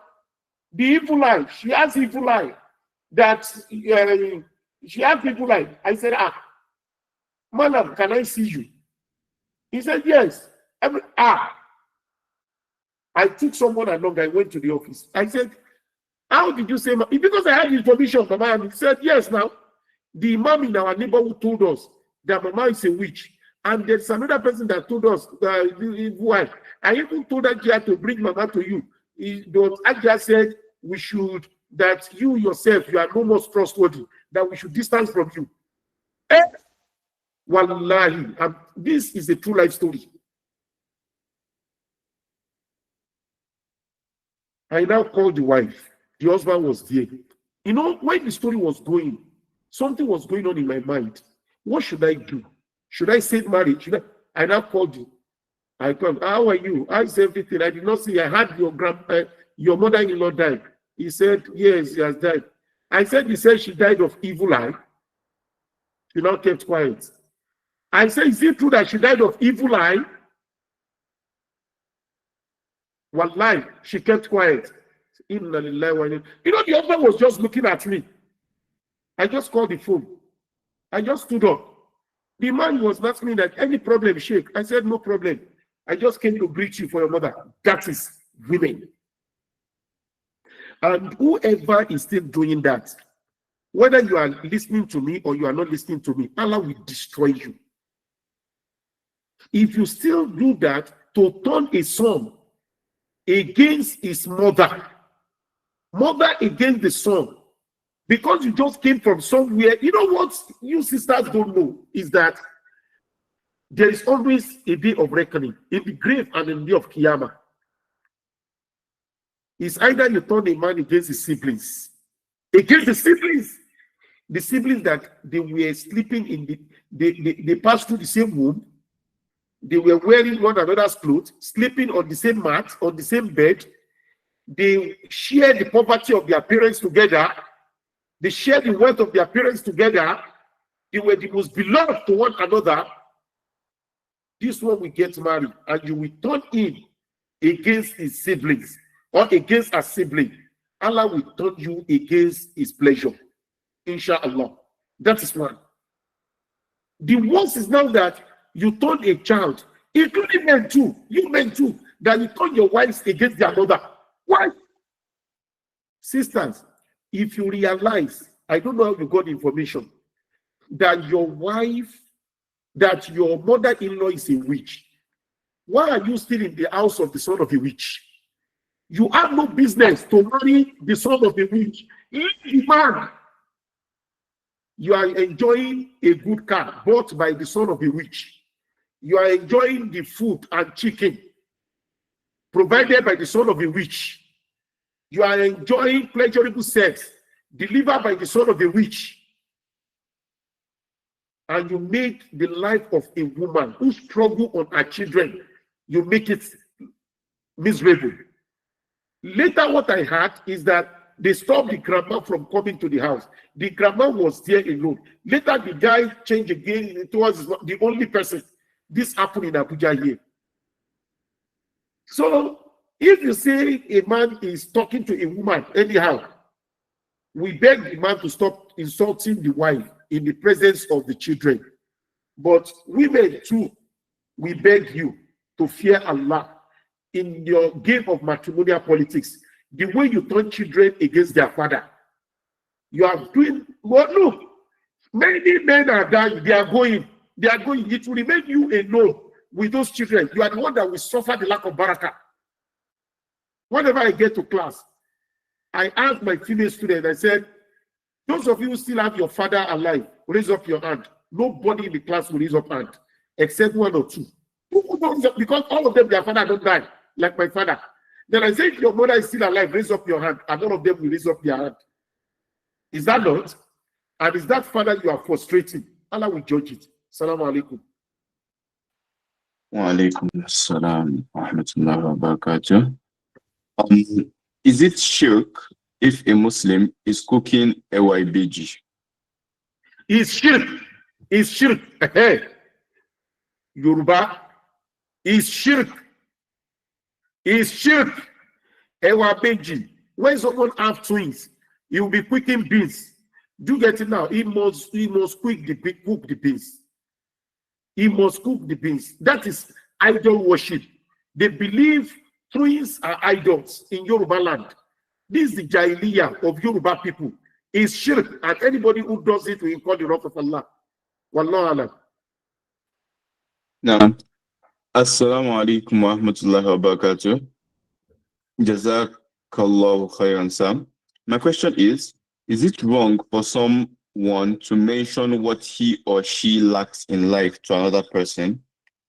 And I want clarification on this statement, which says a man has right to his wife and what his right hand possesses. What is the meaning of what his right hand possesses? Jazakallahu khairan. Let me answer this second question. Don't allow this verse of the Quran to be employed by a disgruntled element to mislead you. That was the time when there used to be slaves. A man had the capacity to acquire slaves. So you have right over your wife, then your slave girls too, you may make love to any one of them. That was it. But when slavery had been abrogated, it does not include your housemaid. Your housemaid are not your slaves. And it does not include just freely you are making love to people. No. It's a sin. So you only have rights over your wife. That verse is applicable when they used to be slaves. Allah permitted it. Then the second question, that's the first one you asked. What was it? Is it wrong for someone to mention what he or she lacks in life to another person? What he or she lacks in life? Why? You talk to Allah because you want Allah to replace. You don't need to tell anybody. Someone is sending message that, why didn't I tell the husband? I don't tell that kind of, a man that is stupid. Do you get it now? Because even if your mother is a witch, no, I don't know the meaning of a witch, but assuming your mother is confirmed to be a witch, the mother that did not attempt to kill you since you grew up, you should be proud of being the son of a witch. That should not stop you from stopping your mother from visiting you. It shouldn't make you to misbehave to your mother. Even if your mother is a custodian of evil eye. More so, there is nobody who does not have evil eye. I have, you have, everybody has. Even the Holy Prophet Muhammad had. So much that he will do ta'weed for us and will say, so who cannot afflict someone with the evil eye? There's nobody who doesn't have. And if you talk about a witch, You should be proud to be the son of a witch. So you that they convince your mother is a witch, and you distance from your mother, you frustrated your mother, until probably that was what killed your mother. You want me to be preaching, to be talking to the man, and you spread around in Abuja that Abu Mazida is breaking people's homes? I want to be lying. You know, there is no solution for stupidity. There are different spells. There is a spell they call the spell of stupidity. Anybody who suffered the spell of stupidity, do you get it now? That is his own problem. May Allah subhanahu wa ta'ala guide us. Safaha. I know there's nothing we can do. The man is trapped. And that's it. But one thing is this: there is a deep line between me and that lady. Even if there is a program we organize, she comes, I will walk her out. And without giving explanation to anybody. And the one I've just said now, some of our friends on the platform should tell her that Lord have declared a war, but that war have declared it long ago. She is evil. This is not what we teach people in class. And any woman who is doing similar things, Allah will destroy them if they don't repent. Don't turn men against their mothers. Don't turn children against their fathers. Don't turn siblings against one another. Either you're a husband or a wife, don't do that. Allah hates it. It provoked the wrath of Allah. Wallahu alam. Now, because of the time, inshallah, any further questions will be forwarded to the WhatsApp or Telegram platform. This is where we will end today's lecture, inshallah. Before we exit, I call on our Sheikh to please pray for us. أعوذ بالله السميع العليم من الشيطان الرجيم بسم الله الرحمن الرحيم. May Allah rectify our fears. May Allah bless us and not put us to shame in this world and on the day of Qiyamah. May Allah assist us to grow in Iman, to grow in piety, to grow in faith. May Allah ease the practice of Islam for us. Last week, we were really surprised to see members of our gatekeeping committee, the gatekeepers, bombarding the platform with a lot of messages. Is one of our fathers from outside the country who called my attention to it. And I'm asked by this our father, who is on the platform but is in the US, to pray for you. May Allah reward you. Everybody in the gatekeeping. Like I've always said, alayna al-amal wa alallahi natija. Ours is to make effort, Allah's is the result. Even with all your effort, we did not get more than 209, 210 on the platform today. But that will never depreciate a little of your reward. Allah will reward you.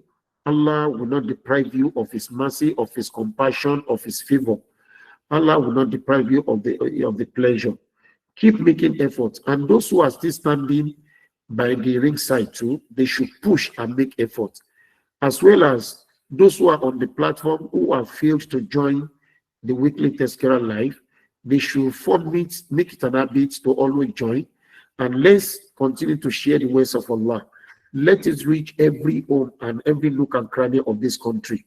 May Allah never deprive us of the reward of righteousness. May Allah subhanahu wa ta'ala grow our iman. May Allah create poverty, never create poverty around us.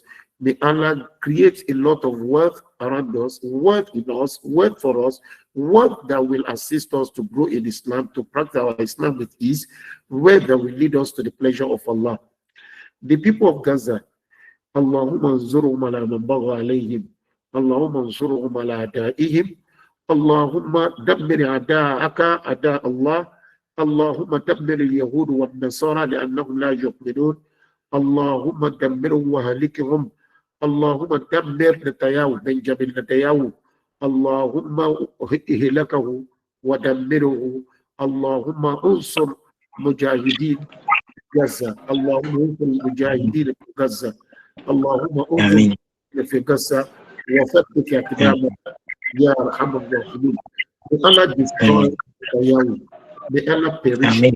May Allah put it his country, Israel. May Allah put fire in it. May Allah put water that will never be pleasant to their life in them. Old, young, children, elderly, male, female who believe in Zionism, living in the state of Israel, may Allah destroy them. Make the pain of their life tears of sorrow, tears of pain. May Allah humiliate him. May Allah humiliate him. Amen. Allah humiliate him. Amen. Allah grant the Amen. people of Gaza, grant them the strength to withstand the persecution, and may Allah give them victory. May Allah console them, dry their tears. Our country, may Allah strengthen the country. May Allah lead our leader to always take decisions that we place in. May Allah always guide our leaders. May Allah strengthen them, give them sound health. May Allah assist them to lead us to that which will please Allah subhanahu wa ta'ala. May Allah stabilize the economy of Nigeria. May Allah stabilize the politics of Nigeria. May Allah make all of us happy and create large wealth for us in this country. May Allah give us tranquility, serenity, and rest of mind. May Allah assist us against insecurity. May Allah assist Nigeria against insecurity. Muslims in Nigeria, may Allah give us victory and grant us the pride and restore our honor against the enemies of Islam in this country. Allahumma sahil lana amalana wa hajatana wa qina adhaban nar. Allahumma tahhir qulubana min al-nifaq wa tahhir a'malana min al-riya wa tahhir furujana min al-zina wa tahhir lisanana min al-kadhib ya rabbal alamin. Subhanaka Allahumma bihamdik nashhadu an la ilaha illa anta nastaghfiruka wa natubu ilayk. Assalamu alaikum wa rahmatullahi wa barakatuh. Wa alaikum assalam wa rahmatullahi wa barakatuh.